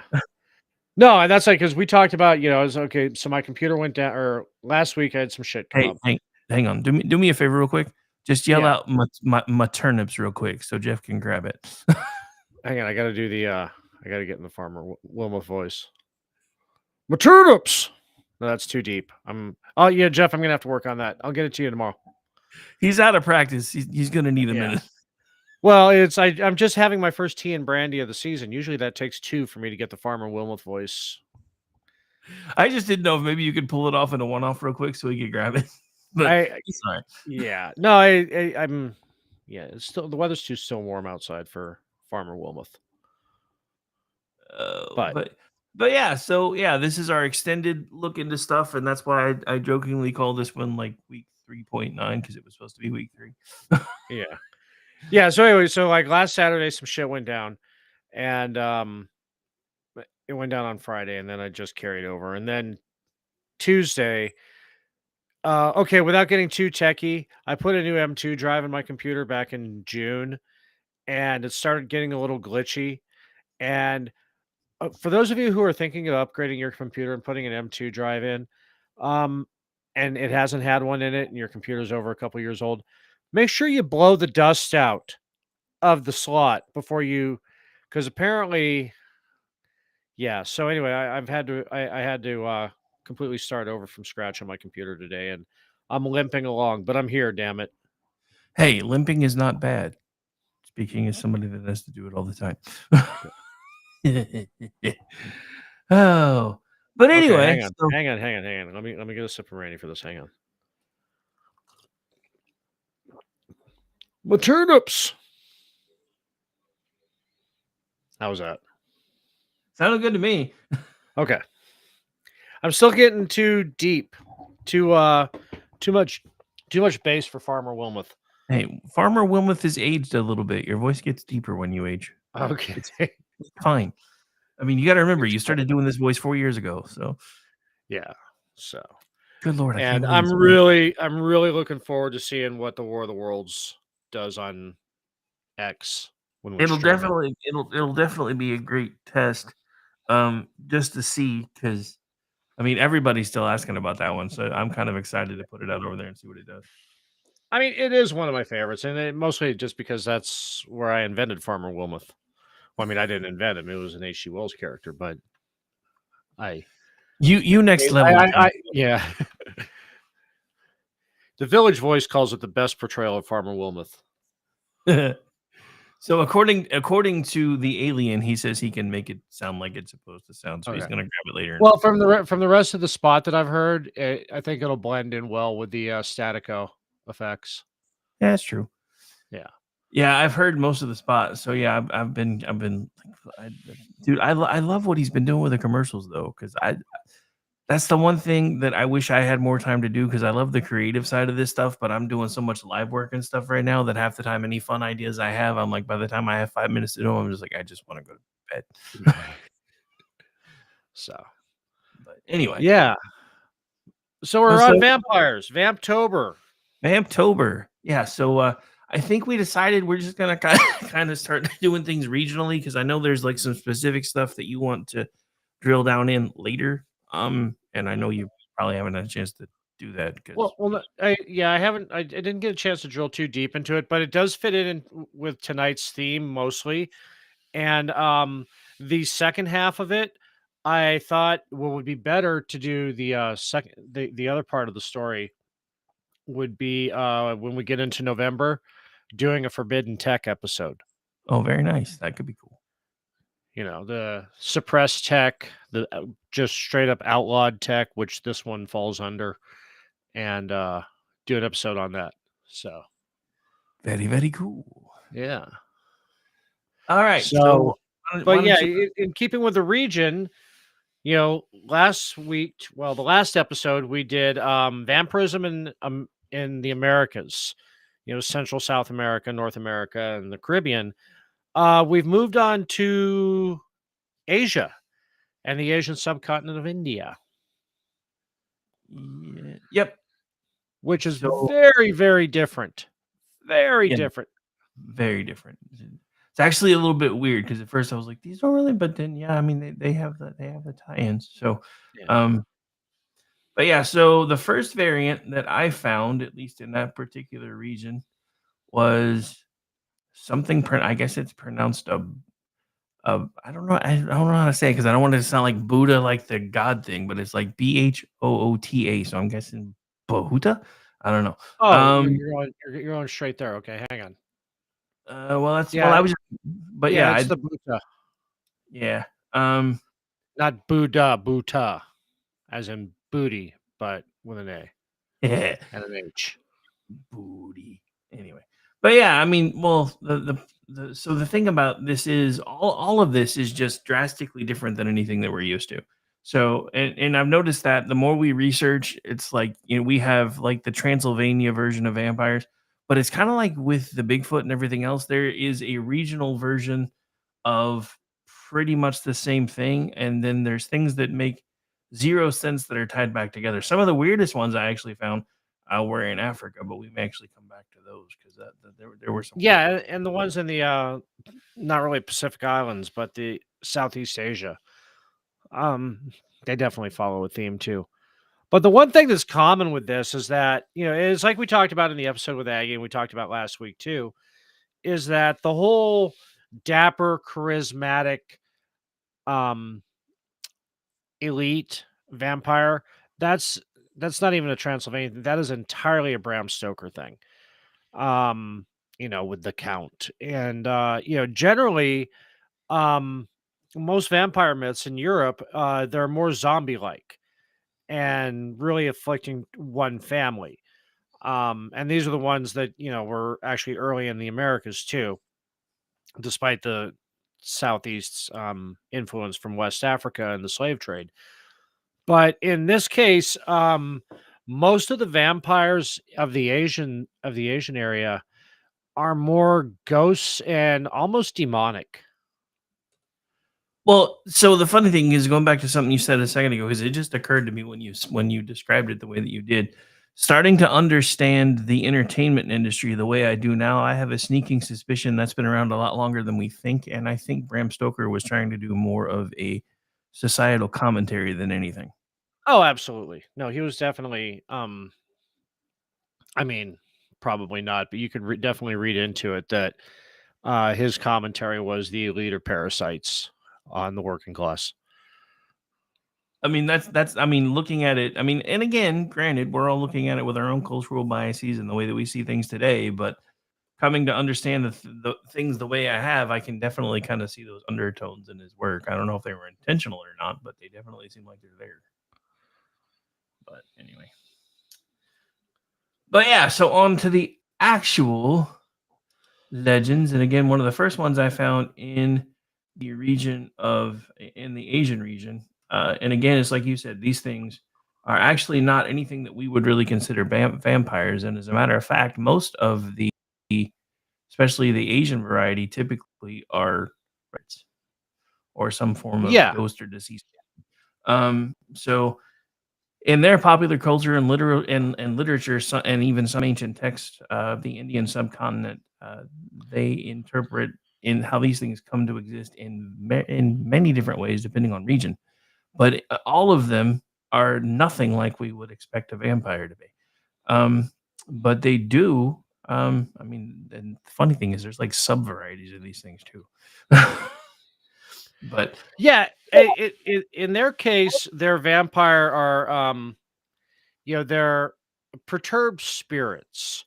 They're due to some fact that prevents them from moving on to nirvana or swarga or narka, depending upon the tradition that they follow. It generally resulting from a violent death or unsettled matters, or simply because they're. I'm going to say that next part is my favorite part. Simply the failure to have a proper funeral can make these things turn into vampires. That's just. Well, I mean, how a culture deals with death, definitely, but yeah, the Botas rest heavily in the spiritual subconscious of most of the Indian subcontinent, many of the religions, everywhere from Bangladesh to Pakistan, and even they kind of mirror in some ways the Muslim jinn and the Arabic jinns of Persian mythology, and they have a very almost bespoke identity to the region, but they all fall under the same the namesake. Well, so it's one actually of the word itself goes back to Sanskrit, and it carries the connotations of the terms of a past being. Well, I mean, one of the most interesting things to me about these, and this happens all throughout this area actually, is most of these creatures that we're going to continue to talk about have some of the same characteristics. So they have like the ability to shapeshift and take different forms. They basically, and the weirdest thing about these particularly is even if they've shapeshifted somehow, even though they can mimic other animals or other creatures or whatever, their feet often reveal them to be ghosts since they always face backwards. Yeah, and it's even when they're in human form, their feet face the opposite direction or whatever animal form they take. And also because the ground is sacred in Indian culture, they don't actually touch it, whether they're just like millimeters above the ground, gliding above it, or even some fables feet above the ground. They don't actually touch ground, but they still mimic the walking. But that's I found that really bizarre that the way to spot them would be their feet are backwards, and that would kind of be the first thing I'd notice. It's like, hey, what's wrong with your feet? What happened to your feet, bro? What happened? But no, I mean, the other weird things, I mean, and this to me would be a dead giveaway, but I guess it's interesting because I guess these don't hate sunlight because I guess they would probably still avoid it though because they don't cast shadows. So they probably would do everything they could to not be in direct sunlight just because people would be like, why don't you have a shadow? What's wrong with you? Apparently they also like trees. So they apparently like to lurk in branches of specific trees. It doesn't mention what kind of trees or what they mean by specific trees, but it says that they like to lurk in branches of specific trees and often appear in white clothing. They'll also take on the form of an attractive woman, and that's a common theme. Where Hollywood usually has it portrayed as an attractive male. a lot of the recurring theme along the Asian continent is most forms of their vampires take, whether it's young or older, it's always an attractive female, and generally some sort of in some sort of distress, kind of like the hitchhiking ghost urban legends in America. And yeah, it's and they also always have a strangely nasal voice. And that just seemed that honestly, have you ever talked to anybody that has like a deeply nasal voice? I mean, it's one thing to have like a little bit of a twinge to it, but have you ever talked to somebody who literally talks through their nose? I can't do that for more than a few minutes before I'm like, Like okay, Fran Drescher. Yeah. yeah. Interesting sidebar. My first wife would get hay fever really bad. We went to the Tournament Kings thing in Vegas once, and just being around that many horses and the hay and everything, she by the end of it, it sounded like having sex with Fran Drescher. Anyway. Okay.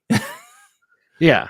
But the interesting thing too is with the Bhutas, they on top of their bloodlust, which we'll get into in a second, they seek to immerse themselves in milk. They want to bathe in milk.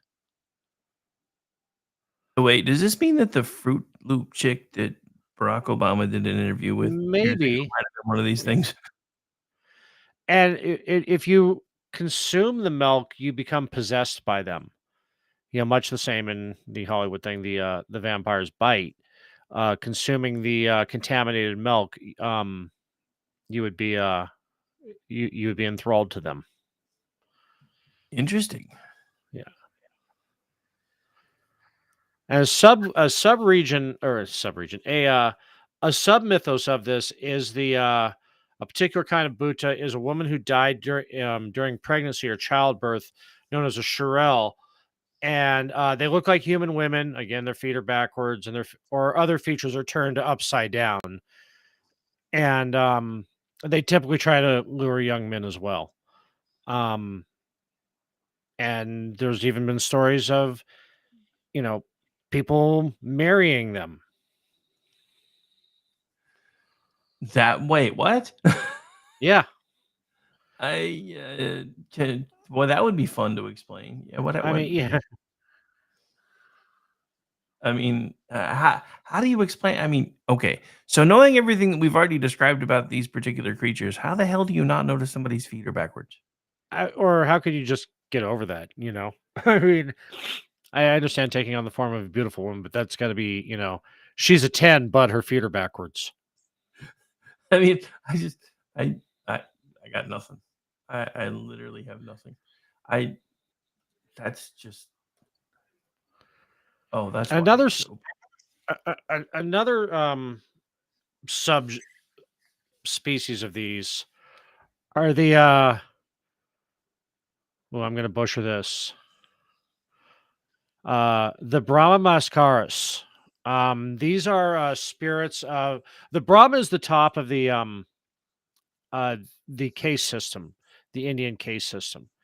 They're the priests or the warriors, the elite, and the ruling class basically. And these particular vampires come from members of the caste who engage in unrighteous deeds and are cursed to become one after their death.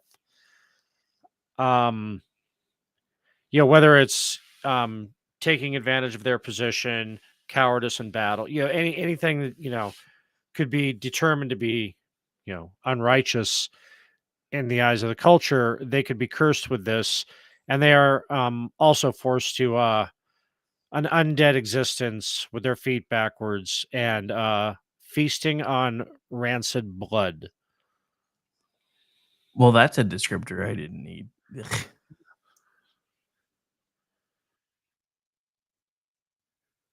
I mean, well, you thought the tainted milk was bad.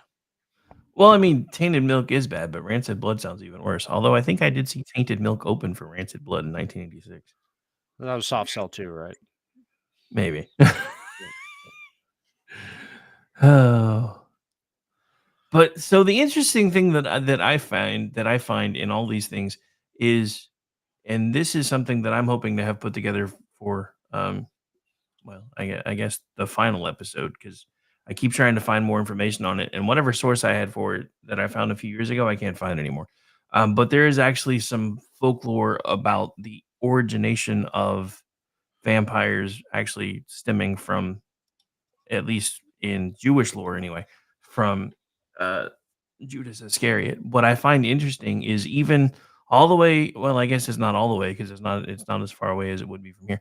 But even in Asia, these particular creatures that we're discussing still have they typically are, they're dispatched.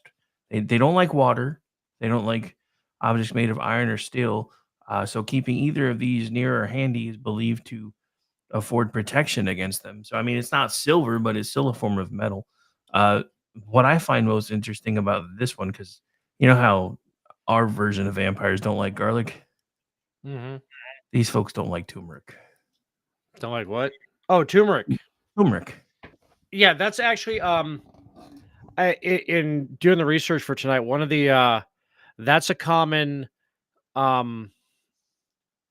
don't want to say weapon, but yeah, it's a common weapon in Bollywood vampire features.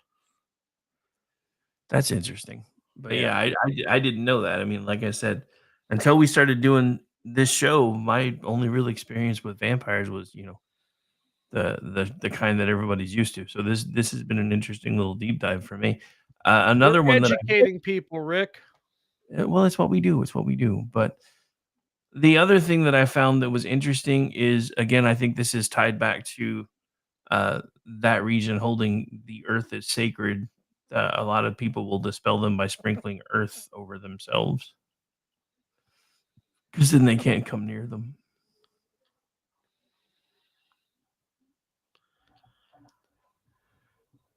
Apparently that the chat.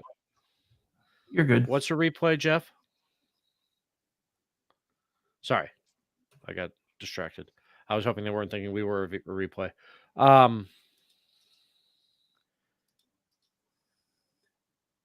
Yeah, throwing dirt at them. Yeah. Well, no, they don't throw dirt at them. They cover themselves in dirt, so it makes it impossible for them to touch them. That would be that's an interesting take. That I mean, I agree with you. If they think Earth is sacred, I'd be throwing this stuff at them. But apparently, right, they're just pocket like, sand. No. Take the pocket sand. You're gonna like. Oh, poor Dale. Rip. Dale Gribble. Oh man, really? Yeah, a couple years ago. Oh, I guess I missed it somewhere. So, which country you want to move to next? Hang on. I just realized for some reason on here the stuff gets moved into different tabs, and it's not using Chrome anymore. So I got to figure out what I did. But hang on. I don't know where you want to go next. Okay. You know what? We'll I was gonna say technically we're already at about the point where we need to take a break. No, I'm good at the moment, but yeah. No, actually we probably should. I gotta pound some tea real quick. Yeah, we did get moving up. Okay, you know what? Let's go to the Sasabonsam of Ghana. And we'll go into Togo afterwards too. Okay, hang on. But yeah, so these are from the African continent. Southern Ghana, and Togo. And these are actually some of the ones that came over into the Jamaica area during the slave trade. Now, in these particular vampires, they're said to have iron teeth, pink skin, long red hair, and iron hooks for feet. And they live in trees attacking from above. And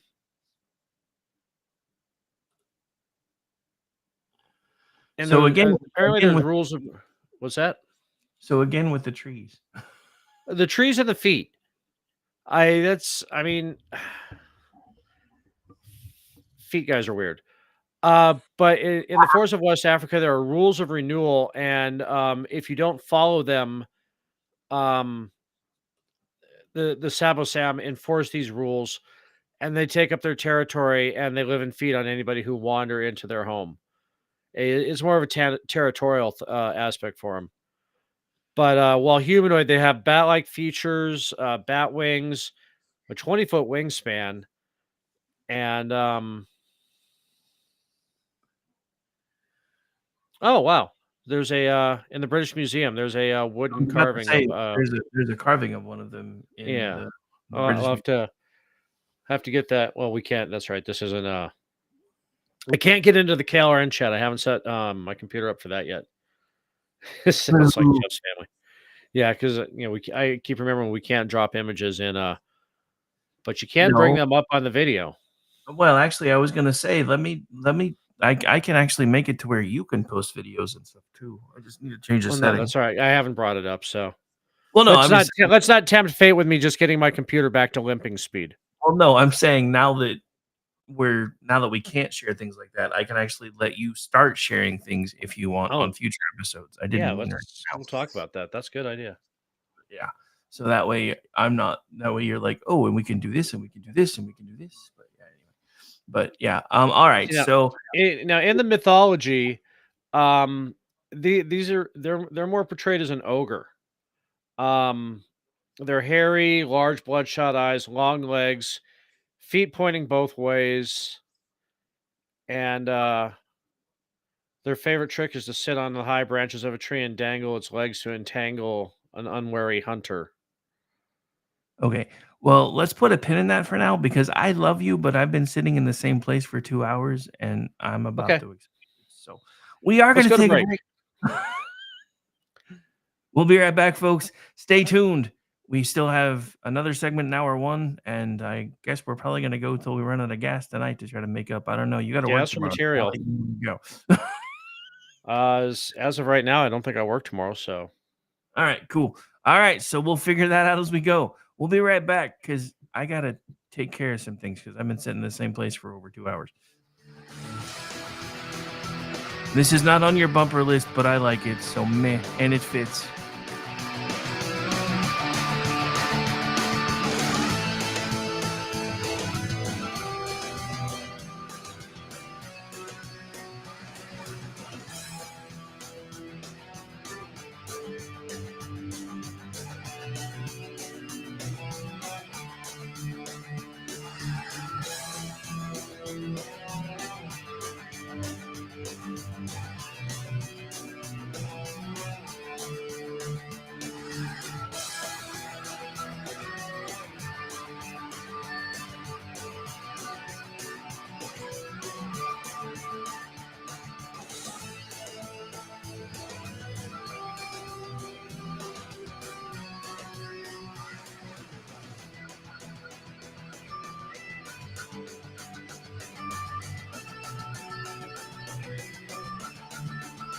And of course, the break I'm trying to run is taking forever to process. So one moment, please. Here we go. This Halloween, KLRN Radio brings you a hilarious journey back in time. Relive the classic terror of War of the Worlds as performed in the only way KLRN players could do it. Join us for a special encore presentation of this legendary broadcast. Originally aired in 2021, Will Earth survive a Martian invasion? Don't miss the thrills, the chills, the iconic terror, and the bong rips. It's War of the Worlds, KLRN Radio style. Tune in for the replay on Halloween night, only on KLRN Radio's X feed.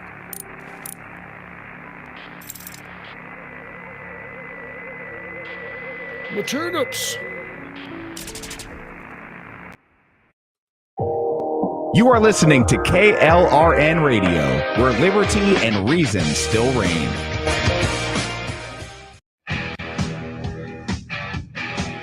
KLRN Radio has advertising rates available. We have rates to fit almost any budget. Contact us at advertising@klrnradio.com.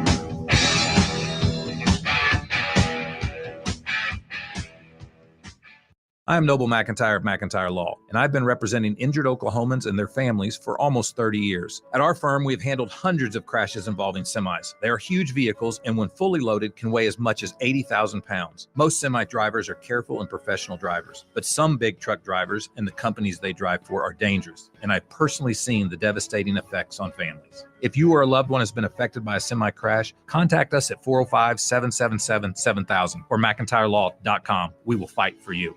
Achieve platinum status in the Fuel Rewards program at Shell and save 10 cents per gallon on every fill. Right now, you're less than 5 miles away from your closest Shell, so make a pit stop this afternoon and fill your tank with Shell V-Power Nitro Plus Premium Gasoline. Click the screen now to learn more about platinum status and the Fuel Rewards program, or download the Shell app today. Platinum status is earned with 12 fill-ups over 3 months, 10-gallon minimum per fill-up at participating Shell locations. Terms apply. Visit www.fuelrewards.com/status. It's back to school season for the kiddos, which means it's the perfect time to get your vacay on. Beaches are empty, resorts are quiet, and Cheap Caribbean Vacations has fall vacay deals up to, wait for it, 45% off. Plus, you can score more site-wide savings and take an extra $50 off your booking now through September 5th.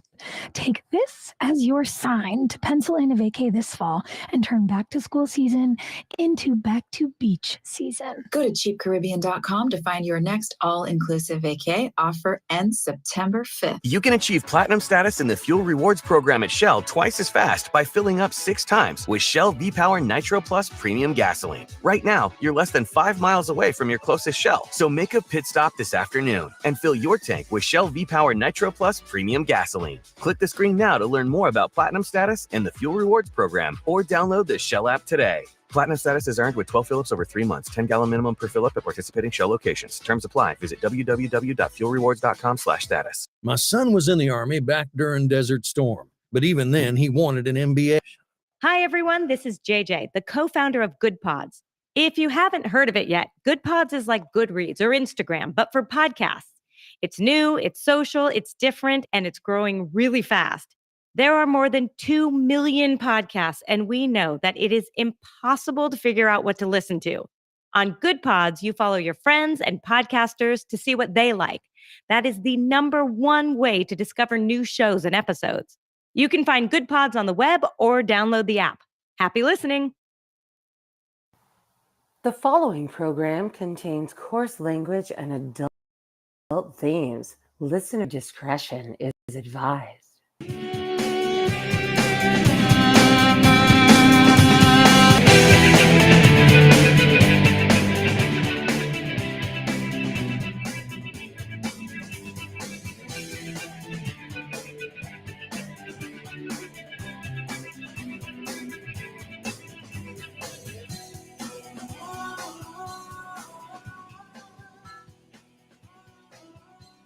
Hey, Amish. I don't think Amish is back yet. Yes. They like us. They really, really like us. There's like 512 people watching us right now. I know, that's fantastic. Anyway, welcome back Yay. into the program, ladies and gentlemen. This is a special makeup edition of Juxtaposition, and we are talking vampires around the world. This time, we're basically speaking about. Damn, I'll remember how to talk in a second. Regions of Africa and Asia, etc. So so feel free to pick up where we were. Sorry, I wasn't trying to be rude or anything, but I really had to take care of something. No, I which, by the way, that commercial about truck drivers, the ambulance chaser going after truck drivers, as a truck driver, that kind of pisses me off, but whatever. Because as a truck driver, usually it's the non-professional driver's fault. But anyway. Hi. Yeah, so going back to the West Africa and the Togo and Ghana regions, is the ADZE, ADZE, however you want to pronounce that. This one's a little bit more. What's up? No, that wasn't me. I don't know what that was. Okay, that was a weird chirp. By the way, Jeff, that spot's fantastic. Turnips. Okay, so anyway, this one's interesting in the fact it takes the form of a firefly. but it'll transform back into its human shape if it's captured. And its main power is to possess humans. And once a human is possessed, they act more like witches, where the human becomes again enthralled, much like in the European vampire mythos. Um, and will act as a witch that will negatively affect the people who live around the possessed. Generally, the women, women with brothers, and the brothers' children, most specifically, the old and the poor. Um, and how it'll enter the house is it'll enter through keyholes or cracks in the wall or under closed doors at night. And once in the home, will suck the blood from the people that they sleep, making them fall sick and die. So it sounds like this thing's a mosquito. Was that? And it's in the form of a firefly and it drinks blood. It sounds like a mosquito. Yeah, that's kind of, I mean, if you were to try to make a fable around not understanding malaria, but to build a fable around it, that would be a good way to do it.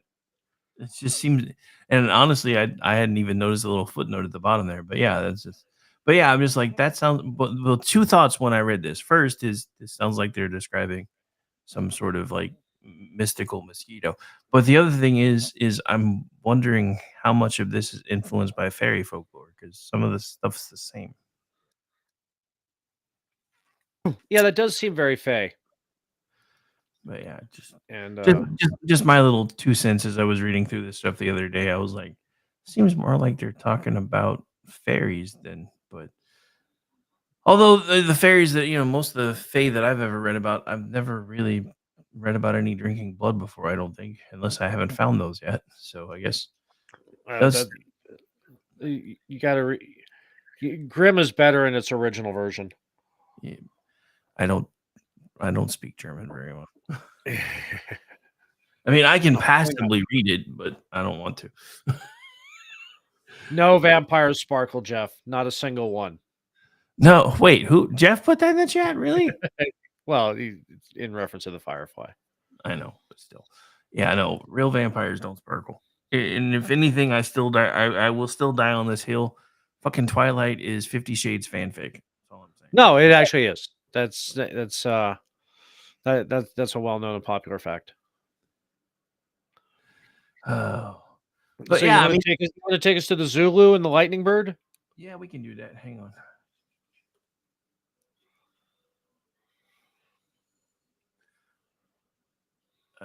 So let's start with the Lightning Bird, I guess, because I think that's the So this one was actually interesting, though. I'm sorry, Mike. Running a little bit. Yeah, I'm. Imagine trying to teach your kids about these things. They would have a blast with that name for like 20, 30 minutes easy.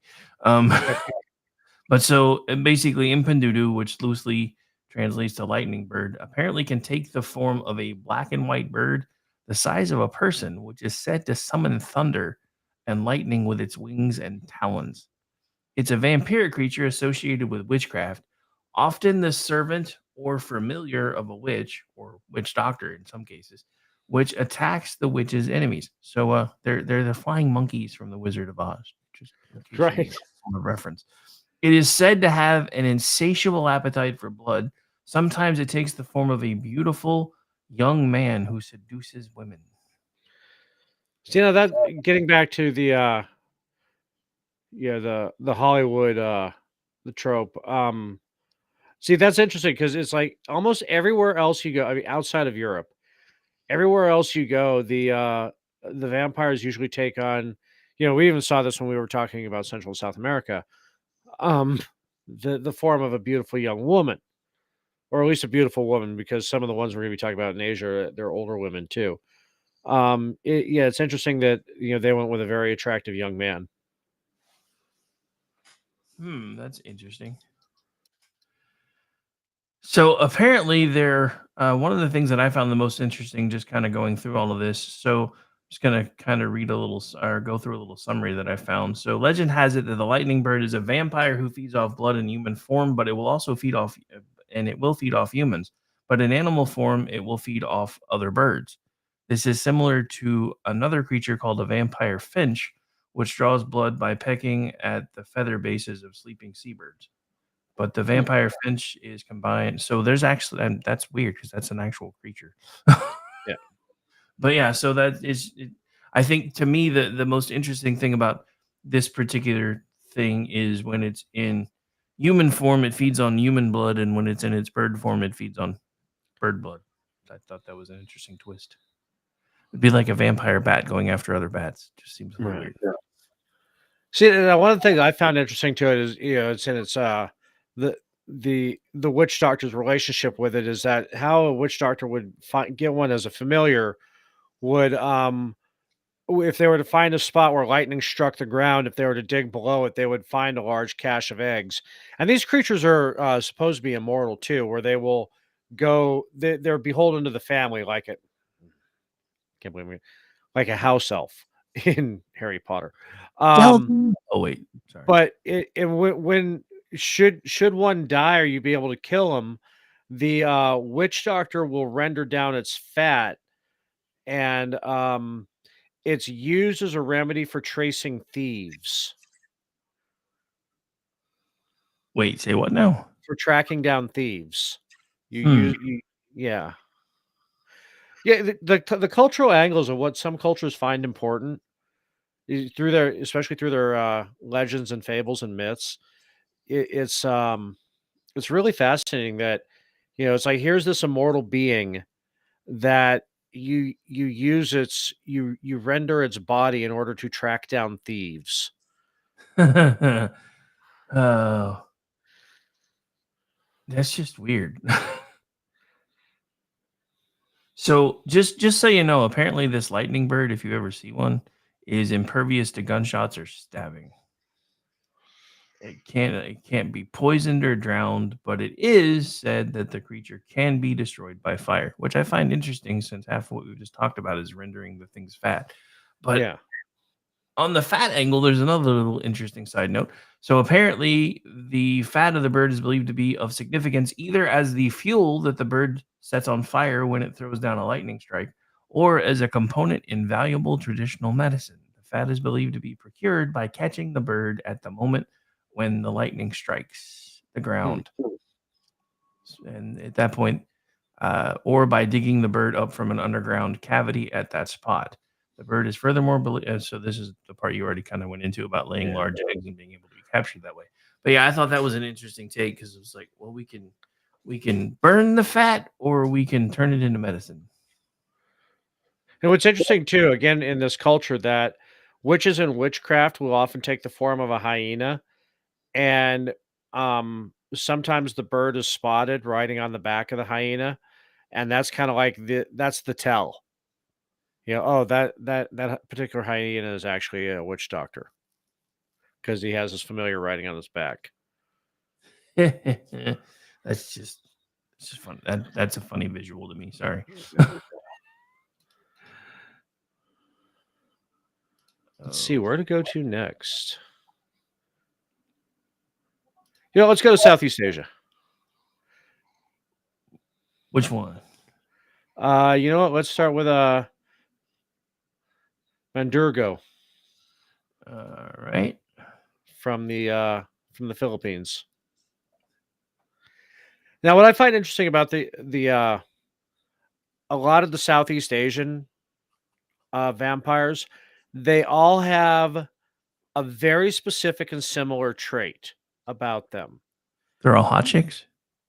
Well, the hot chicks, okay, two very specific, and they're hot chicks by day, but you're not actually. It's not this one. It's the other one from the Philippines and Malaysia. But yeah, okay. So, the Mandurgo is it's part of the vampire shapeshifter genre, I guess you would say. And usually they're a young and beautiful woman by day, and at night it develops wings and long, sharp tongues, plural. So what you're saying is she's a single hot chick during the day and an old married woman at night? Yeah, pretty much, yeah. One tongue will cut the man's neck or prick the inside of his mouth while kissing, and while the other one will do the opposite. And yeah, and they will also marry young unsuspecting men to feed on them for a longer duration, and to cover up their blood drinking activities. And one of Wow. the popular tales among the tag along is the girl with many loves, and where the young beautiful woman will frequently marry overweight young men and waste them down to skin and bones. Then after they die, they remarry again. Wow. So nice. So I'm just kind of looking through this. So he dies, the one marries again and again and again with the same result until she reaches her fourth husband. The fourth husband fearing the same fate, and this is just the legend that goes along with what you were just talking about. As his predecessors is afraid to sleep at night and holds a knife in his hand. A little after midnight, the man feels something over him and then a prick on his neck.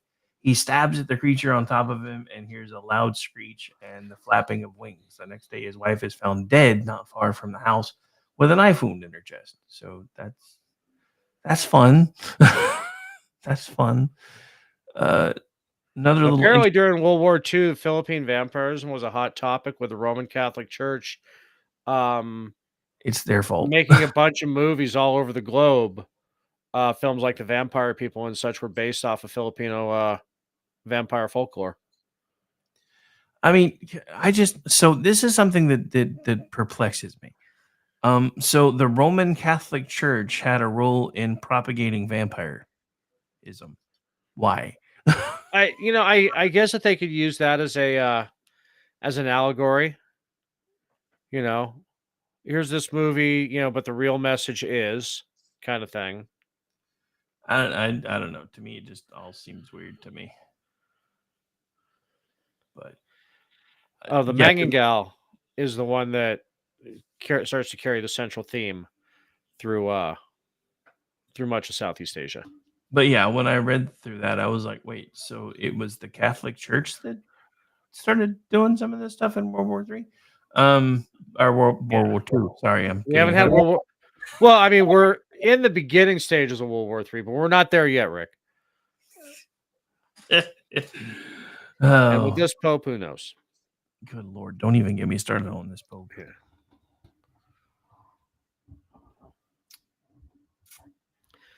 So the Manangal. Wow, that's a whole lot of repetitive letters. Yeah, I'm glad you tried to pronounce that one. That one for like 8 days. I'm like, what the hell does that say? Manamana. Yeah, and we'll just say Manamana. Get it over with. Manamana. Okay, so this word actually comes from the Tagalog, and it means to remove or to separate. And this particular type of vampires, which I said again, you were going to see a recurring theme throughout, much of the rest of the vampires we discussed. The head or the upper torso sprouts wings and flies off from the rest of the body. And the name comes from to separate itself. Yeah, this one actually terrified me a little bit when I was like, wait, so the head can chase after you? Yeah, in this case, it's the upper torso. It'll be, again, depicted as a young, attractive female. And the upper torso will separate from the rest, with its intestines trailing out behind him and huge bat wings flying into the night of searching victims. Their favorite prey is sleeping pregnant woman, and using its elongated proboscis-like tongue will suck out the fetuses or drain the blood of an infant. It'll haunt newlyweds and couples in love looking for newborn children. And grooms to be are often some of its main targets that, being left at the altar. Well, no. So apparently, I think what they were trying to say there is, I think the mythology implies that this thing may have been left at the altar, so it likes to attack grooms Yeah. too. Okay. Because yeah, I'm like reading through that. I'm like, so wait, she has a grudge against. Because I mean, think about it. Everything we're talking about right now basically attacks the family. So it's going after pregnant women. It's going after couples that are newly in love. It's going after couples that are trying to have children. And then its favorite target to pick off is newly married men. So yeah, apparently this thing has a grudge against people getting married because it got jilted or something. Just seems a little See, now you may ask yourself, where does that highway go to? Also, what happens to the rest of the body? And apparently, the severed lower half of the torso is just kind of left standing there. And what some of the ways to get rid of it is sprinkling salt on the torso, smearing crushed garlic or lighting it on fire, or smearing ash on top of the standing torso. And the upper half can't return to it, and all these are fatal to the creature. All I'm going to say And it about- does perish in sunlight. All I'm going to say about that is, of my favorite, the best option is fire, fire, fire. Yeah, seems to be a right. Seems to be a common theme among yeah, and there also are historical accounts. Yeah, I won't. Yeah, so one is from a Father Juan de Plasencia from the Customs of Tagalogs, 1589. The seventh was called Mantangagal. We'll try that again.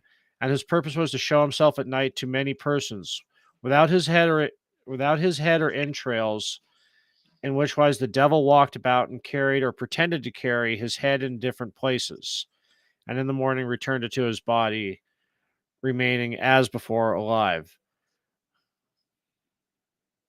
But this seemed to the father to be a fable, though the natives affirm that they have seen it, and because the devil probably wanted them to believe so. Oh no, Jeff! I knew where you were going with the joke. I just refused to let you have it since you said the wrong word anyway. So yeah,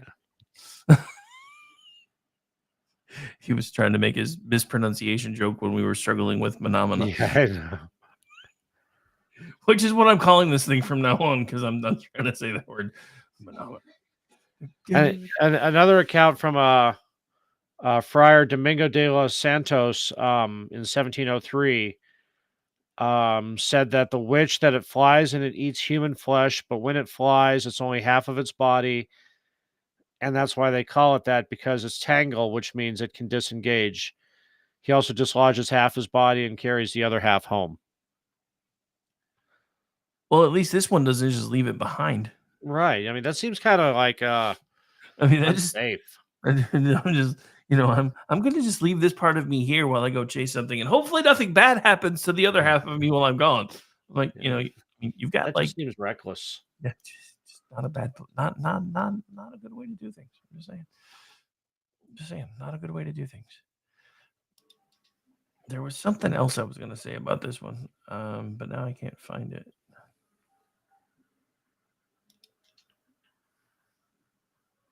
No, I guess not. Maybe I was thinking of something else because I don't see anything else. But the only other thing, it's just kind of funny. I mean, I know it's not anything that we talk about really on this show, but just kind of going back through and looking at all the film appearances and film, like, there's a word I'm looking for, but I'm losing it. So Media?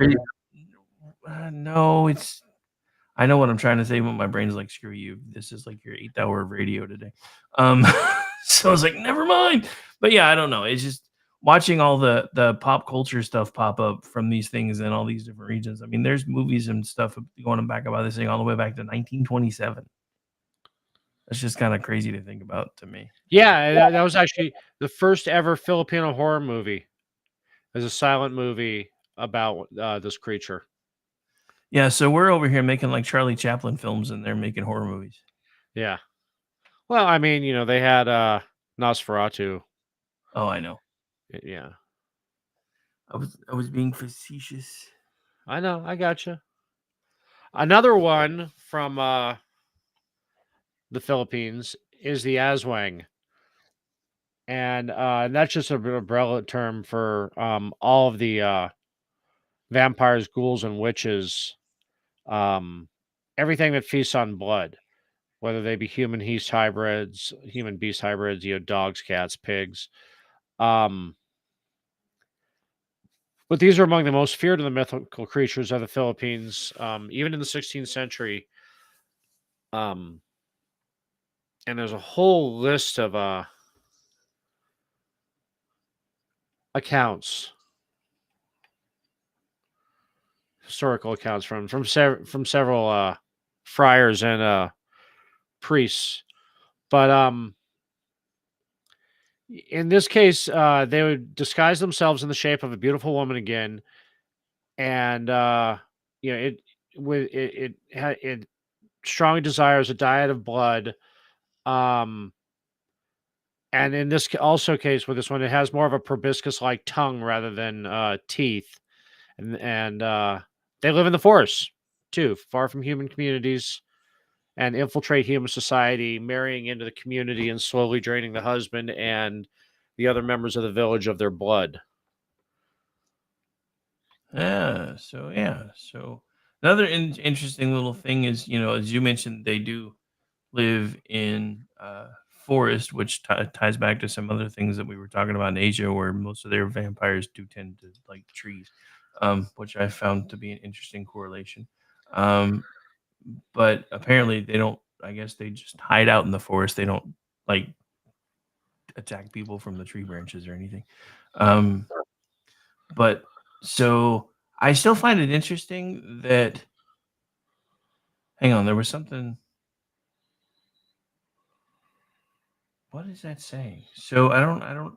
There's something that I'm trying to make sense of here. So it says they can infiltrate the human society by means of marrying into a community and either slowly draining their husband of blood, or else I guess they're talking about the community, or else using it strictly for hideout and leaving at night. Yeah. The sentence structure was really throwing me off there, maybe because I was like, what? That's why I had to parse it a few times to get with that was not a well written article. I thought they were trying to say that they were hiding inside the husband. I was like, what? That's a little weird, but anyway. But yeah, so wow, I didn't notice some of this other stuff down here that's kind of in the same category. Yeah, those were some of the other myths of the Philippines. The were dogs and stuff. The Viscera That's for a different show. The Viscera sucker sounds interesting. We may have to come back to these on another show. Yeah. That might fall under vampires if you want to go ahead and hit that one up. I mean, it kind of seemed like it to me. But so the Viscera sucker, also known as, well, I guess that's the one we were just talking about a second ago, because that's the monongahela thing. I gotcha. Phenomena. So yeah, I guess we already technically talked about that one. I wish I would have known from the other article that it could be called a visceral sucker, because that's a lot easier to say than monongahela. Right. But here's the other thing though. This one, even though it says it's the same name, it talks about it eating completely different stuff, because that's not what this one says. They have a diet of internal organs or the phlegmatic discharge of the sick. That's not what the other.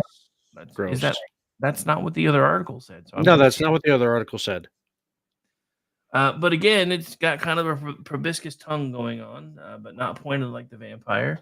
So yeah, again, by day it takes the shape of an attractive, light-skinned and long-haired woman. By night it grows. So yeah, but wasn't this the same one that they said like 8 grooms and pregnant babies or pregnant women? Yeah. So apparently that seems weird to me, but whatever. So apparently there is an even grosser thing. Grosser stuff. This thing likes to eat. Yeah, I'm not a fan of organ meat, so that's pretty gross. No liver for you? No liver for me. Not even with an nice Chianti? Or in fava beans. Had to be done. Oh. So the next one, we're moving over to Malaysia now. Malaysia and Thailand. And actually, even this one is also part of Laos and Vietnam as well. And that's the Penangel. and it's a nocturnal vampiric entity, more of a ghost, and it takes the form of a floating disembodied woman's head with the organs and entrails trailing from its neck. And from afar, it's said to twinkle like a ball of flame, not unlike the Caribbean vampires that were a ball of flame that we talked about last show. And that's Kind of like a will o' the wisp kind of thing. The thing that I find interesting about this is this seems like it might be kind of an offshoot of the thing we were just talking about that separated its torso, because a lot of it sounds the same except it's just the head this time. As far as Yeah. it had like its neck stuff and stuff trailing behind it, but I don't know the twinkling. I mean, so damn it, that means vampires do sparkle. Fuck, damn it. Fuck. See, now in this case, instead of being undead or a ghost, I mean, even though it falls under the ghost folklore, it's actually more of a witch, and she is a mortal woman who practiced black magic and must meditate during a ritual bath in vinegar with the whole body except for the head submerged. And once active, the head will leave with the viscera and go out and seek its diet of blood. And that's the one tell that it'll be a beautiful woman who will smell of vinegar. So it's a beautiful woman that smells douchey. Yeah, apparently. I'm just saying. So, and again, maybe it's just because I'm getting tired and I've done this a lot today, but I'm reading through this whole thing of, it developed this ability through meditation. And the first thing I thought of was great. This is the precursor to the lesbian space witches. Yeah. In modern mythology, they'd be driving a Subaru. In this case, once again, the victims are traditionally pregnant women and young children. Men are usually avoided, and they'll spy on the family or they'll spy on the victims for several nights, especially if it's an expectant mother or a newborn. In Malaysia, many of the dwellings are stilt houses, and the Penagal will hide under the stilts of the house and use its long tongue to lap up the blood of the new mother. Tasty. So here's a little interesting thing, because I've never heard this mentioned in this way before. So apparently midwives can become these things. So apparently it says midwives who become Penagilans at night appear as normal women in the daytime. They, however, can be identified as such by the way they behave. When meeting people, they will usually avoid eye contact, and when performing their midwife duties, they may be seen licking their lips as if relishing the thought of feeding on the pregnant woman's blood when night comes. So, that would, I don't know why, that would make me afraid of midwives. So I don't know about that, but. And in this case, you can predominantly destroy them by pouring pieces of broken glass into the empty neck cavity, which will sever the internal organs once the head returns. Or, again, cremation and fire. A non-lethal way to do it is to turn the body over so when the head is attached back, it will be in reverse. Okay, so hang on. I got. Hey, this one's for Jeff. This creature was first introduced to Western culture in 1981's Dungeons and Dragons rulebook Fiend Folio. Nice. So apparently there was, and since we've already brought this up, in Indonesia, there was an Indonesian horror film, Mystics in Bali, and I guess it's partly based on this as well. So that's interesting. Creepshow. I thought I watched all the Creepshows. I don't remember that from Creepshow. So it says they feature one in season 3 episode Drug Traffic. I mean, I never read the Hellboy comic, so I wouldn't know about that, but I don't remember seeing that in Creepshow. May have to go try to see if I can find that now. But anyway. Oh. What's next on the hit parade? Next on the hit parade, I'm trying to go Actually, we've got one left, and then actually two, but the other one's more the story. Is the story that actually spawned this whole vampire month. I finally get to. So you want to take a quick break? You want to do this last one? Then we'll take a break and get back to the story itself. that Sure.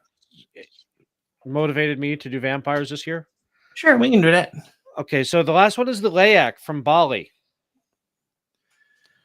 So yeah, these are interesting to me because this all kind of ties. But I mean, some of these things, and you can tell that they're regional because this is again a human who are practicing black magic, but they also have cannibalistic behavior. So remember that liver with the nice Chianti. Their mistress is the Queen of Layak, a widow witch named looks like Rengda, who plays a prominent role in public rituals. Her mask is kept in the village death temple. Wait, so their village has a death temple? And during her temple festivals, she is paraded beside Layak's demons and are said to be the followers of Rengda.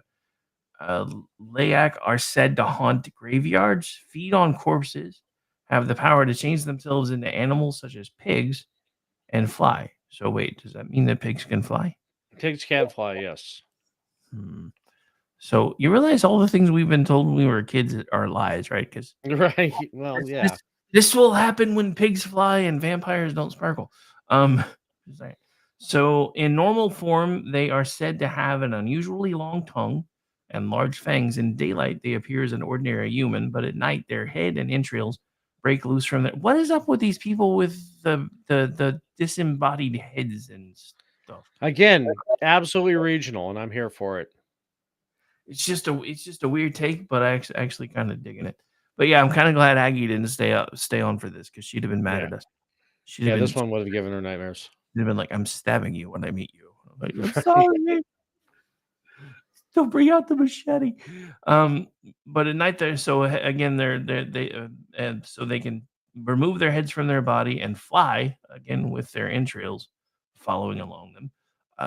So in practice, people sometimes attribute certain illnesses or deaths to the Layak.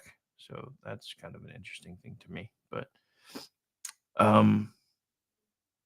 so apparently these things have been around long enough that, of course, they're creatures of legend. But again, as you've often figured out if you watch and listen to shows like this, even legends have basis in fact. Apparently, there are 3 legendary Layak, 2 of which were females and 1 was a male. And again, they like to find pregnant women. There's a theme here. Interesting. Did I lose you?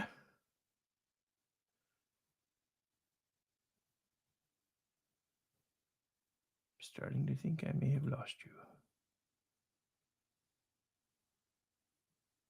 Sorry, I was muted. Again? Well, I was coughing, and then I was talking about, Southeast Asia is weird. But I do love good Thai food. Jeff, the ex-wife strain. Yeah. All right. So yeah, and again, it's just weird that with the theme of Southeast Asia is it's the flying head, but all the viscera being attached to it, heart, lungs, liver, and all that stuff. It's like the head just cores the body out to go do head things and seek out baby blood, and just. Well, I'm just thinking. So I know this, like you pour glass and stuff into these things, so when the head comes back, it shreds all the organs. Couldn't you just slice the organs while the head's got And them fly? trailing after them? Yeah. I mean, I'm just thinking, this is not an indestructible creature. At least you wouldn't if it can be destroyed by putting crushed up glass inside the hollowed out body. Then couldn't you just throw crushed up glass at the organs? One of them we were reading, and I meant to touch on it, and I forgot because I highlighted the paragraph and then closed the page. In one of these flying head vampires, in addition to the usual things of how to, obviously mess with the body left behind, but another way to thwart the vampire would be a local bush that was in the area. I think it was the Malaysian one. Is very thorny. So you would put it around the entrances of your homes, and that would ward the vampire off because it didn't want to get its entrails caught on the thorns. Now, see, there's a smart take on it. And that's kind of what I was. See, now thinking there's of. practical. That's practical right there. Yeah, but that's kind of what I was thinking. I was like, it seems like it would be pretty easy to defend against something that Yeah. maybe trying to sneak into your house with its entrails exposed. Just go get into the hedgerow. It ain't gonna. That bustle ain't gonna follow you in there. Yeah, I know. I don't like Led Zeppelin, but I just made a Stairway to Heaven reference. Yeah, I was too tired to get it. Not even gonna try to pretend. Okay. We'll do a quick break so you can stretch your legs. We'll do this last story, and then we'll let you crash. All right, hang on a second. I'm fighting with my computer here.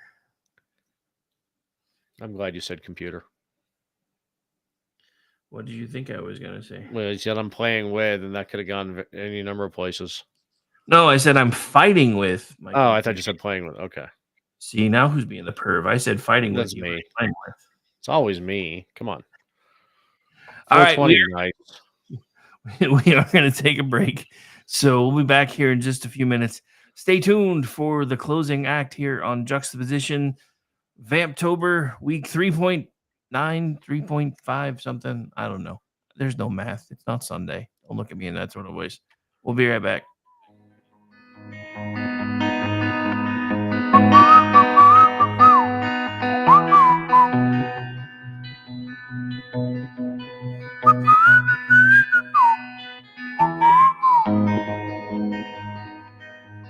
Them damn cold vampires been keeping me awake, trying to build an empire of things that they. This Halloween season, prepare for thrills, chills, and everything in between. It's Vamptober on KLRN Radio. All October long, your favorite KLRN shows are taking a walk on the dark side. Dive into bone-chilling stories, uncover creepy science, and explore the paranormal with our special vampire-themed episodes. Don't miss a moment of the fright-filled fun. Tune in all month long for Vamptober, only on KLRN Radio. This Halloween, KLRN Radio brings you a hilarious journey back in time. Relive the classic terror of War of the Worlds as performed in the only way KLRN players could do it. Join us for a special encore presentation of this legendary broadcast, originally aired in 2021. Will Earth survive the Martian invasion? Don't miss the thrills, the chills, the iconic terror, and the Bong rips. It's War of the Worlds, KLRN Radio style. Tune in for the replay on Halloween night, only on KLRN Radio's X feed.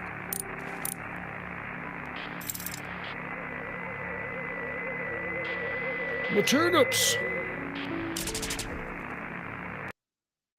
I am Noble McIntyre of McIntyre Law, and I've been representing injured Oklahomans and their families for almost 30 years. At our firm, we've handled hundreds of crashes involving semis. They are huge vehicles and when fully loaded can weigh as much as 80,000 pounds. Most semi drivers are careful and professional drivers, but some big truck drivers and the companies they drive for are dangerous, and I've personally seen the devastating effects on families. If you or a loved one has been affected by a semi crash, contact us at 405-777-7000 or McIntyreLaw.com. We will fight for you. Achieve platinum status in the Fuel Rewards program at Shell and save 10 cents per gallon on every fill. Right now, you're less than 5 miles away from your closest Shell, so make a pit stop this afternoon and fill your tank with Shell V-Power Nitro Plus Premium Gasoline. Click the screen now to learn more about platinum status in the Fuel Rewards program or download the Shell app today. Platinum status is earned with 12 fill-ups over 3 months, 10-gallon minimum per fill-up at participating Shell locations. Terms apply. Visit www.fuelrewards.com/status. Hi, everyone. This is JJ, the co-founder of Good Pods. If you haven't heard of it yet, Hi, Good Pods is like JJ. Goodreads or Instagram, but for podcasts. It's new, it's social, it's different, and it's growing really fast. There are more than 2 million podcasts, and we know that it is impossible to figure out what to listen to. On Good Pods, you follow your friends and podcasters to see what they like. That is the #1 way to discover new shows and episodes. You can find Good Pods on the web or download the app. Happy listening. The following program contains coarse language and adult themes. Listener discretion is advised. Goddamn right it does. Had to be done. You give yourself to him.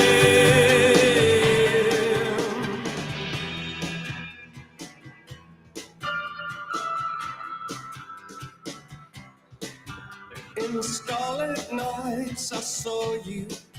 Wrong scene change, Robinson. Wrong scene change. All right. Anyway, welcome back into the program, ladies and gentlemen. Final segment of Juxtaposition, and Ordy's about to deliver his pièce de résistance. The entire reason we did this show this month. Yeah, this was actually sent to me by Mickey Blowtorch, and it kind of was just kind of a freaky story, and because him and I will trade creepypasta. I almost said creepypasta from time to time. And in this one, and I did some research, and I don't have the attributions to who actually pulled this story out. But the tale takes place during the, and you'll have to forgive me, I'm going to be reading this live rather than giving a synopsis of it. Takes place during the Vietnam War. And from the beginning, combat in the Vietnamese jungles presented new challenges for American troops. They were used to mechanized warfare, conventional, like they had faced in Europe, but in Vietnam, it was all jungle fighting, and this was a new game to them. The Viet Cong were masters of guerrilla warfare, and during which they could hit troops in surprise attacks and recede back into the jungle, and also effectively use small villages as bases and ammunition stores. In an attempt to turn the tables, the U.S. Marine Corps developed CORDS, the Civil Operations and Revolutionary Development Support Program, which assigned small units to patrol the villages, and the Marines sought to recruit members of the indigenous tribes in the mountainous regions of West Vietnam. The Marines were quick to discover that the tribes were fearful of venturing into certain areas because of the presence of the Ma, which is Vietnam's version of vampires. One tribe in particular, the Montagnards, spoke of reanimated corpses that haunted the jungle, drinking the blood and consuming the internal organs of people unlucky enough to cross their paths. U.S. commanders were quick to dismiss the claims as just local superstition, but sooner or later, reports of troop encounters with the ghouls of the jungle began trickling up the chain of command around 65, and at first the stories involved troops catching glimpses of ghostly figures moving through the jungle, and soldiers saw these creatures and described them as having fangs and black eyes, and then soldiers just started appearing from platoons. In one incident, 2 American soldiers rescued one of their comrades from a creature that appeared to be impervious to their bullets. U.S. commanders initially suspected vampires, as Vietnam was home to 41 known species of vampire bats, and they had a history of outbreaks. One person infected in an isolated jungle village with no access to the vaccine would quickly spread the affliction to the entire community. Flamethrowers were key to the vampire mop-up efforts of the Vietnam War. Strangely, though, the undead creatures often appeared in the daylight hours, and given Western popular culture, this was thought to be impossible. One platoon of American troops found the entire village of Son Hao occupied by these creatures, and despite the daylight hour, the embattled creatures managed to flee into the surrounding jungle. With troop morale plummeting and the Viet Cong making gains, top army brass sought several high-ranking FVZA agents in Saigon for consultation. The Army helicoptered the agents out of the village of Son Hao and the scene of the daytime battle between U.S. troops and the ghouls. Once the agents noticed that the triple canopy jungle was filtering almost all of the sunlight before it reached the ground, they speculated that this filtering was enabling the vampires to operate in the daytime. In a report to President Lyndon B. Johnson, the FVZA concluded that eliminating the vampires would be virtually impossible in the jungle settings. Johnson read the conclusion. He famously said, "If the jungle's the problem, let's get rid of the damn jungle." And this began Agent Orange warfare. They sprayed 20 million gallons over 6 million acres of jungle. And once the canopy was reduced, troops went into suspected villages with flamethrowers to exterminate the remaining vampires. The program was successful in clearing large packs of vampires from the mountainous region. However, many American soldiers and their Montagnard allies remained unwilling to go into the jungle villages. As a result, the Marine Corps abandoned the CORDS program in 1968 and returned to the policy almost indistinguishable from the armies. And the Vietnam jungles were left to the Viet Cong, indigenous tribes, and the vampires. So there you have that bit of history. So you're saying Agent Orange was actually used to kill vampires? Yes. That's terrifying to think about it. That when I read this story, I was like, that is some fantastic creepypasta that needs to be made into a movie. I'm actually kind of surprised it hasn't been yet. I know, right? I mean, we have a fairly talented writer working with us right now. Looking at you, Jeff. Maybe we should figure out how to use AI to make our first little 30-minute short or something. That would be kind of cool. That'd be very cool. But anyway, just using stills too. Yeah, just to think about that. But the weirdest thing is I didn't realize that according to Vietnamese culture, they have so many different subcultures of vampires there. That's just kind of Well, it's the vampire bats. There's 40 different, 41 different. Yeah. So, but yeah, no, it's. I mean, just that. And we talked about it with Aggie that in Asia, you really don't have the traditional vampire that, as we covered tonight. Most of them are the floating heads, but Vietnam is almost traditional Western. You know whose fault that is, right? That's the Roman Catholic Church's fault. Maybe. Let's see. Vietnam was Spanish or that? Well, I know it was French, but was it the Spanish before them? Or was it the Portuguese? Either way, seems Spanish. Seems like something those Spaniards would do. Yeah, Jeff has a point. Of all the things Hollywood hasn't made, this hasn't. Especially you think about it. Okay. The late 80s, early 90s were the heyday for Vietnam War films. This would have been the perfect time for it. Well, not only that, but late 80s, early 90s, you had what was it? Commando. You had the Chuck Norris movies all coming out mid 80s, and then late 80s, early 90s, they were still going. So there's this whole window where they could have done like a Vietnam era war horror movie crossover, and they just didn't do it. Are you serious? During that time you had Platoon, Full Metal Jacket. It was much later that they did We Were Soldiers, but it's Vietnam was such a hot topic around that time. I'm actually amazed if this was made into a horror film and it flew under my radar. I hate myself for that. But that it flew under Predator versus Vampire. It flew under all of our radar. If it existed, that's just stunning. Well, if it doesn't exist, Jeff makes a very good point. The fact that Hollywood hasn't touched this should terrify everybody. Yeah. Because this is something that I talked about with my guest yesterday. The CIA, FBI, military, everybody have had offices in Hollywood for forever to both put out positive spin and to quash things they didn't want people to know about. Sure. So Jeff has a pretty good point. With this being as old of a story as it is, the fact that it apparently, I'll do some research, see if I can find anything for maybe tomorrow so we can do a follow-up and see if we do see anything showing up anywhere.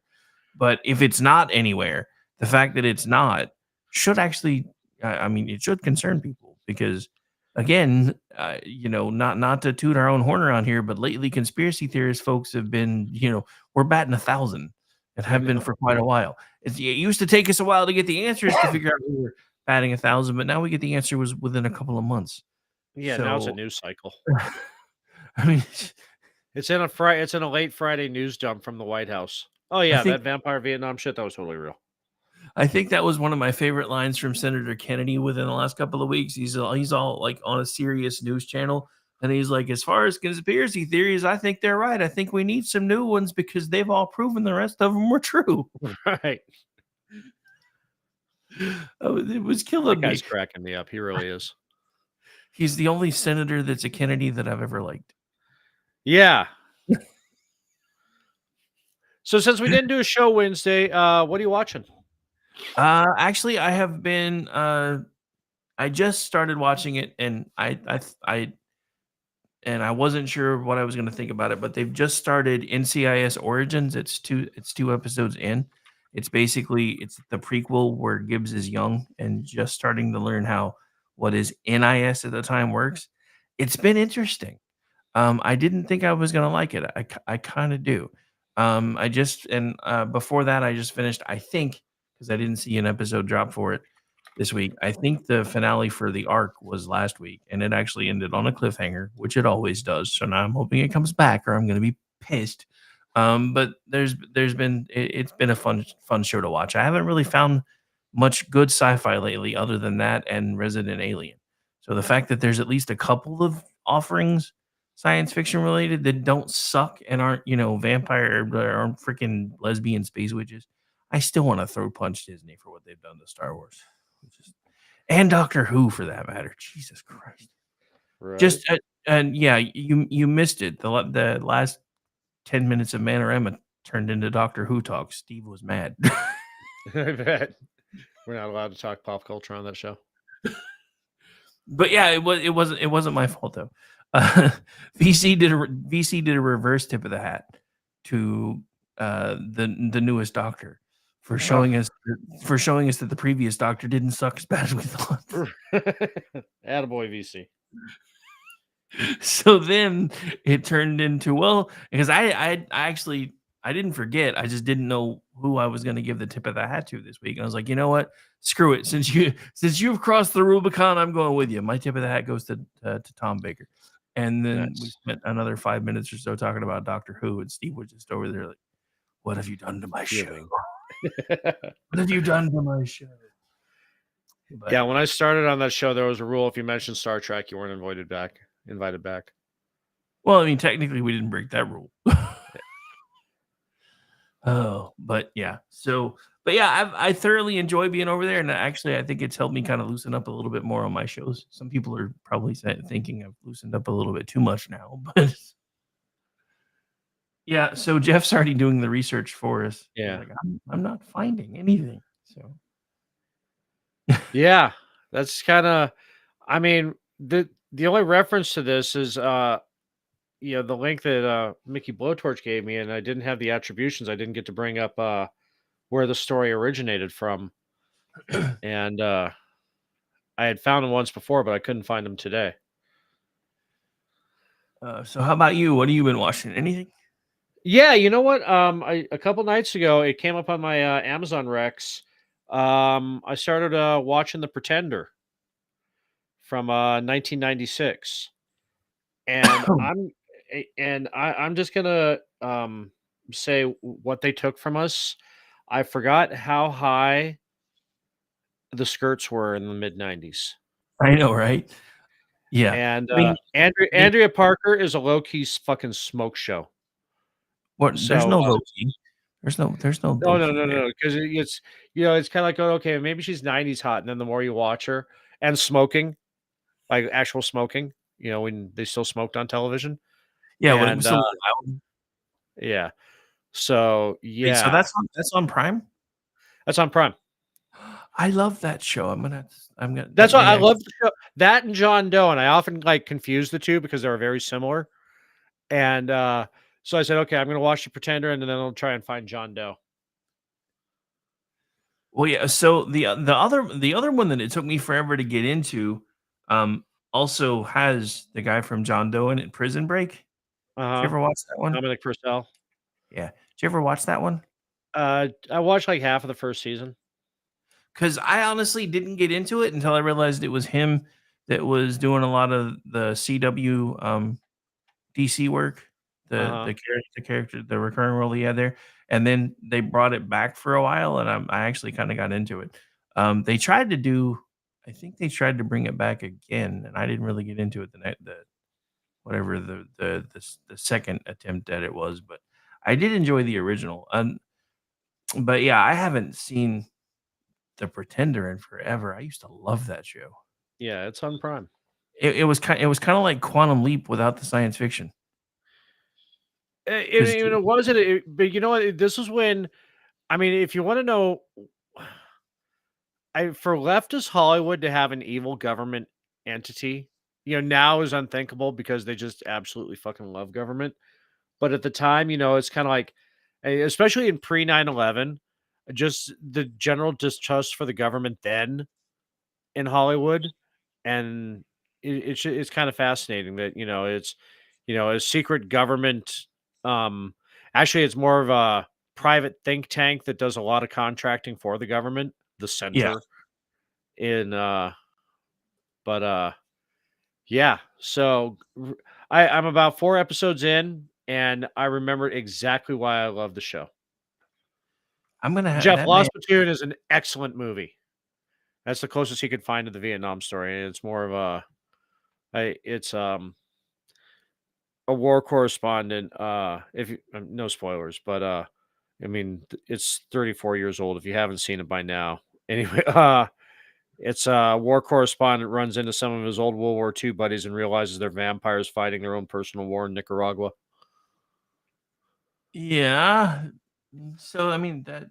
Ooh, actually, I'm trying to think if I think I've seen that, but it's been a minute. I may have to. We're putting things back on my watch list. Now I need to start finding time to be able to watch TV again, except for when I'm trying to fall asleep. Oh, but anyway. Yeah, Jeff dropped a story in Discord too. I was going to bring that up. I want to save that for wrapping up the month, Jeff.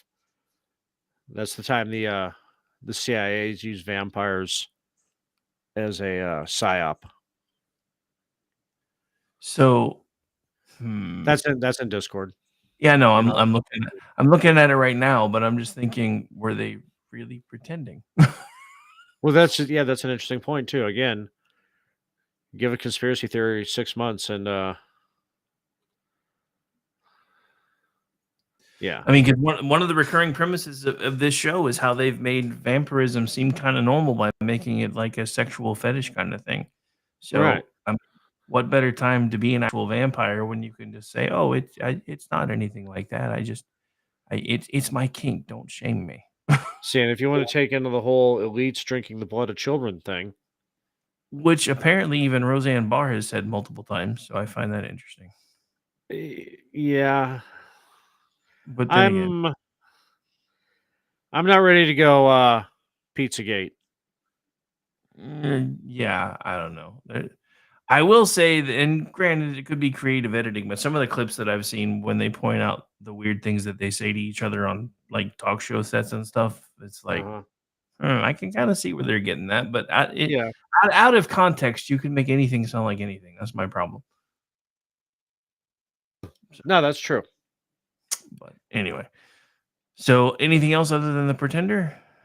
No, just basically. I mean, shit. I barely had time for that, but I'm just asking. No, we haven't done this bit in a while because normally you're like, I'm not watching anything. I know, and that's why it's just kind of like, I mean, because I've just been doing Stargate or Deep Space Nine because I know I'm going to be awake a whole of 8 minutes before I pass out, so I'm not putting on anything I want to get into. But when that came up on my Rex, I went, "Oh fuck yeah!" Yeah, I didn't know it was back on there, so I'm definitely gonna. Yeah. But I don't even know how it popped up in my Rex. I really don't. But it was like at the top of the list. So I was like, holy shit, okay. Oh, I will say, and I haven't watched the second episode of it yet, but there was a night that I couldn't sleep for shit. And I noticed that not Prime, but Paramount Plus already had the newer Matlock, which is not Matlock, but that's another story. But so I went ahead and watched it just because, like, well, surely I can fall asleep watching this. It actually wound up being a damn good episode, so I wound up staying up watching the whole thing. And there's an interesting twist at the end too.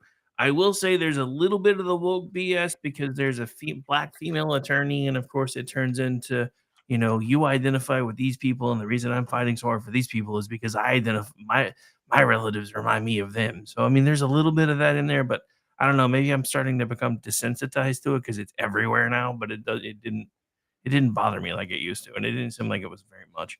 But I do like the ending, so I would encourage everybody to at least maybe, even though it's the Kathy Bates chick or whatever the hell her name is, I would at least encourage you to check out the first episode, if nothing else, just so you can, because it's rare that I can watch a show and I don't know how it's going to end within about 5 or 10 minutes before the ending gets here. This one threw me. That doesn't happen very often. So I think that's kind of got me intrigued. Because that's what my ex-wife used to get so pissed at me. Because we'd be watching something and like 30 minutes in, I'd be like, yeah, this happens, this happens, this happens, this happens, and this happens. She's like, there's no way you can know that. We're only halfway through. And by the end, she's like, I fucking hate you. Yeah, so The Pretender was okay. So just I was just doing some quick Google foo on this one. The Pretender was 1996 to 2000, 4 seasons, and John Doe was 2002 to 2003, 1 season. Yeah, I was gonna say I think it only got 1 season because it was another one of those ones that it was good to me all the It way was on through. Fox. That's why it only got 1 season. It was good and it was on Fox, so they had to cancel it. Dude, so that again is just one of those things that pisses me off. And I know this isn't normally the show we do pop culture stuff on, but Fox was the renegade network for so long, and then one time they just oh, we're gonna start doing things the same way everybody else does. And you know the show they did it with the first time? Fucking Married with Children. I didn't even realize this until I was reading a story a couple of weeks, about a month or so ago. Fucking, he didn't even know his show was canceled. Him and Christina Applegate, neither one. He found out from a fan. He was Right. visiting his parents, and they were like, "We're so sorry to hear that the show was canceled. We love this." Like, what are you talking about? Shows canceled. I'm fixing to head back and start taping right now. I'm going back to work in 2 weeks. Yeah. So he called up. Yeah, we haven't told too many people yet. Like, haven't told too many people yet. It's already out in the fucking news. How am I finding out from people to I watch did not this? tell anybody. I got hit by some rando. Could you imagine though being on like a popular show like that and finding out from a fan that your shit's been canceled? That's just wrong to me.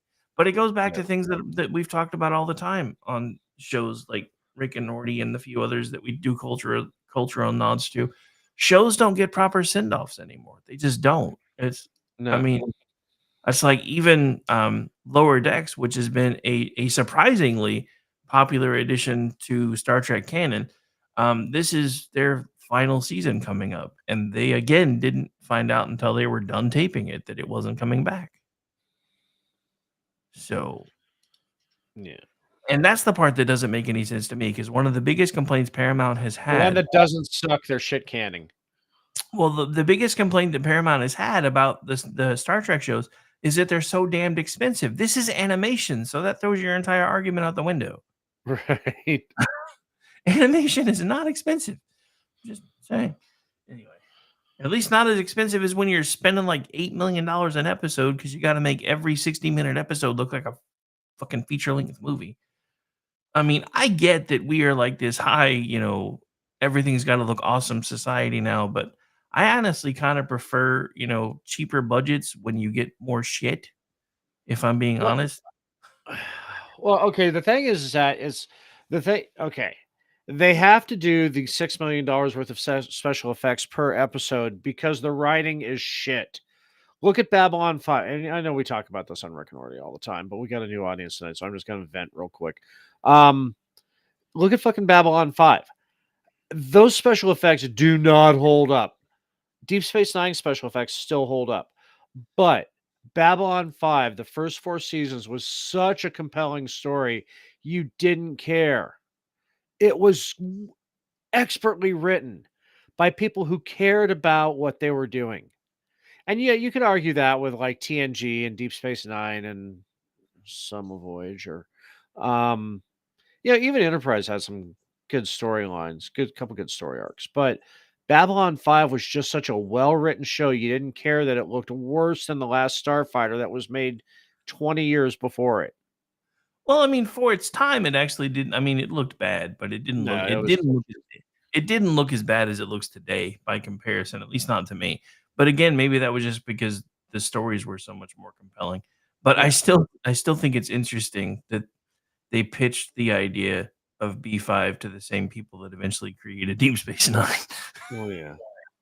Now we've talked about that on Culture Shift when back when Discovery ripped off some dude's some indie video game developers and then sued him for even mentioning it. And got his their fan brigade to make his family's life hell. But yeah, so we touched on that in Culture Shift. I mean, Star Trek is famous for stealing shit.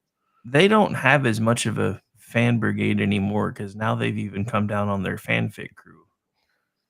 Oh yeah, because they figured out that the fanfic that's coming out in a lot of ways is better than the shit they're putting out. So now they're like, oh, now you can only do. I mean, you can still do fanfic if you want, but each episode can't be more than like 10 or 15 minutes, and you can't do more than 2 consecutive things. So basically, you can either do 1 15-minute short, or you can do up to 2 15-minute shorts, and that's when it has to die because you can't keep it going any further after that. You know, you just reminded me. I remember last year I found out that they had continued on the Prelude to Axanar series a little bit, mostly in animation and voiceover. I'm gonna have to go refine that because I think I was out of town and just happened to stumble across it on my phone. And if you're not familiar, Prelude to Axanar was a crowd-funded Star Trek thing before Star Trek Discovery and all the new Star Treks came out. And it was fantastic. I mean, it had... Was that? It should have been what they did. It should have been what they made. I mean, it had, you know, J.G. Herzog, you had Tony Todd, it just had so many people from, I mean, like good actors from Star Trek and Battlestar Galactica, and it was well made, well animated, good cuts between animation and live action, and I do have to admit, seeing J.G. Herzog not playing a Klingon was a bit disconcerting, but other than that, I was like, wait, he's human? I don't think that's ever happened before. At least you can tell the voice, it was Martok. Oh yeah, no, I mean, you know, the dude that plays Martok is a lot like John Wayne or Nicolas Cage. He's him playing Martok, playing him. You know what I liked was Richard Hatch in that. That was cool. I do have to admit, playing the big badass Klingon war commander. That is actually something that I found, that I know you're not as big of a fan as I am, but I actually did over the last few months finish watching BSG 2004 again. I forgot how much I actually do really like that show. And Richard I liked it. I just think that they should have stopped when they hit Cobol, or at least stopped a season earlier. It's the last season. Again, another one of those shows that doesn't have a 5th season in my mind. Yeah, I can kind of see that, but I mean, they did at least tie everything up fairly nicely. I thought the way it ended was kind of cool because they fast forward to now and seeing what Elon has done. I actually wrote a story recently where I actually used the line from Battlestar Galactica. This has all happened before, and it will all happen again. It was so much fun getting to work that in, and I even attributed it to Battlestar 2004. Yeah, so much fun. But anyway, I think you're getting punchy. I think we've kept these nearly 600 people on long enough listening to us finish things up, ranting about pop culture on a show that's not normally about pop culture. All right. Well, we didn't get to do our Wednesday show, so I had to talk about The Pretender, and that just sent us down a rabbit hole. Okay. So where can folks find you, my guy? Well, you can find me tomorrow night when we do episode 4 of Vamptober. We'll be doing this again. And then you can find me Tuesday on Manorama, Rancor Steve's Rumble channel. You can find me Wednesday with you on Rick and Orty. And Jeff, thanks again for filling in on Culture Shift for me yesterday. And and then we'll be back for the final installment. I think it'll be the final installment of Juxtober. Yeah, the next Saturday. So 3 of them in 8 days. That'll be a record for us. Don't remind me. All I hope is that I hope our 5th installment doesn't suck. Right.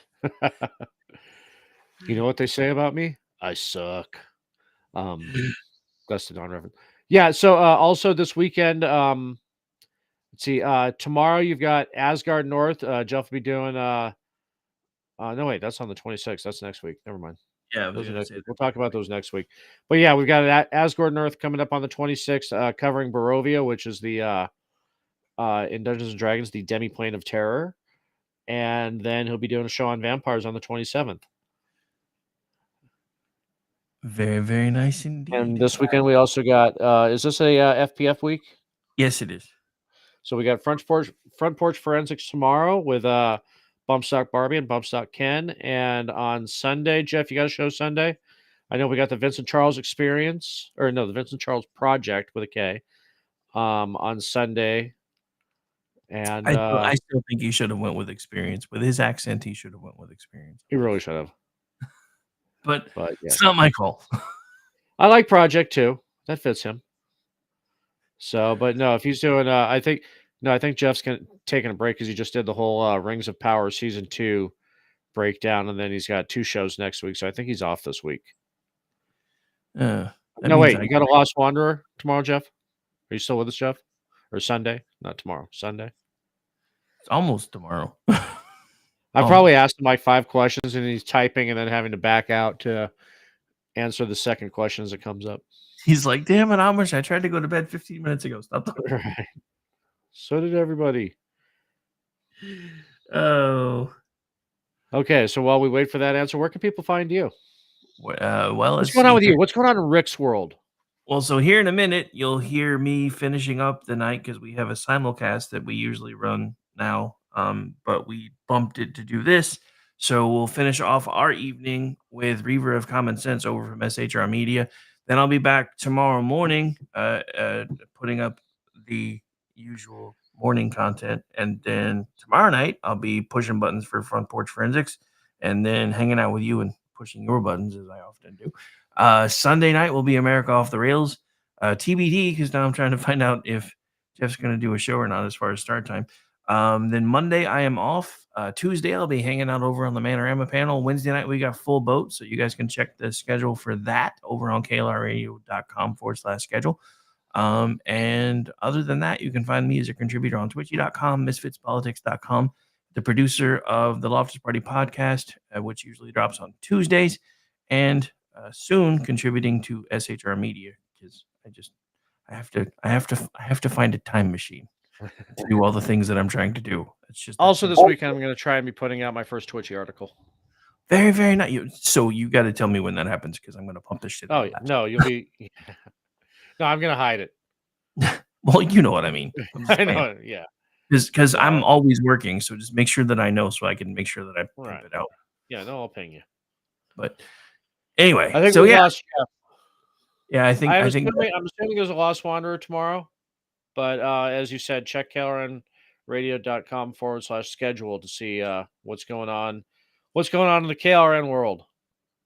Yeah, because it's all changing and evolving anyway. So we've signed 2 new shows, got 2 more in the pipeline, 1 more that we're just waiting to figure out when it's going to start. And now I'm trying to cross promote with another group. So who the hell knows? We're gonna have to figure out how to do a second stream so that way. I mean, you know, technically we already can, so that's not a big deal. But we can talk about that later. Yeah. All right. Thanks. You were great. Words I haven't heard in a long time. It's too late to beg you. Cancel it though. I know it must be a killing time.